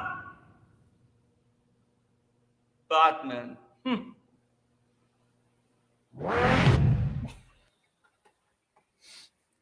Batman. I love the end where he's sitting there. He's like, all right, what do I do now? Batman. You have to make it twice. Better than the original, I have to say. Like, yeah, Miles. Yeah. I was genuinely moved in some parts. I will say, like, my favorite Joker was Andrew Koenig, who did a fan film that it's like Batman versus the Joker versus aliens it's a ridiculous movie. It's like 15 minutes long, absolutely worth watching. And the guy who played Boner on Growing Pains is the Joker, and he is freaking amazing. He's like, channeling like Mark Hamill and Heath Ledger in this performance. Before Heath Ledger, I mean, he committed suicide, I think, before the Dark Knight came out. So which is very sad. It's Walter Koenig's son, who Andrew Koenig is, if you're wondering. But I kind of feel bad feeling like Tommy Wiseau's performance is better than Heath Ledger's, but Yeah, and I feel like Heath Ledger should have been around to see this. It would have been the best Oh, tribute God! ever. That would have stopped. He would have played Batman in this. Oh yeah, for sure. Right. Yeah. Yeah. He could have. Yeah. Yeah. What Man. could have been? Well, it was what's his name? Fucking the guy that always makes the movies with Tommy Wiseau. Mark? Well, yeah, the guy that played Mark, but yeah, no, it was Yeah. that guy playing Batman in this. Sestero, that's his name, I think. Greg Sestero. I don't know. I don't know how I forgot that, considering Disaster Artist. But he's like, Greg, Yeah. you have to make a choice. All right. They're doing a movie this summer called Big Shark. Yeah, they've been making that for a while. But anyway, I feel like we've gone like 3 hours, so it's probably time to Almost 3 hours. Yeah. So do it again. He's laughing. He's like, do it again. I like the one moment where he throws him out the window and he goes, damn.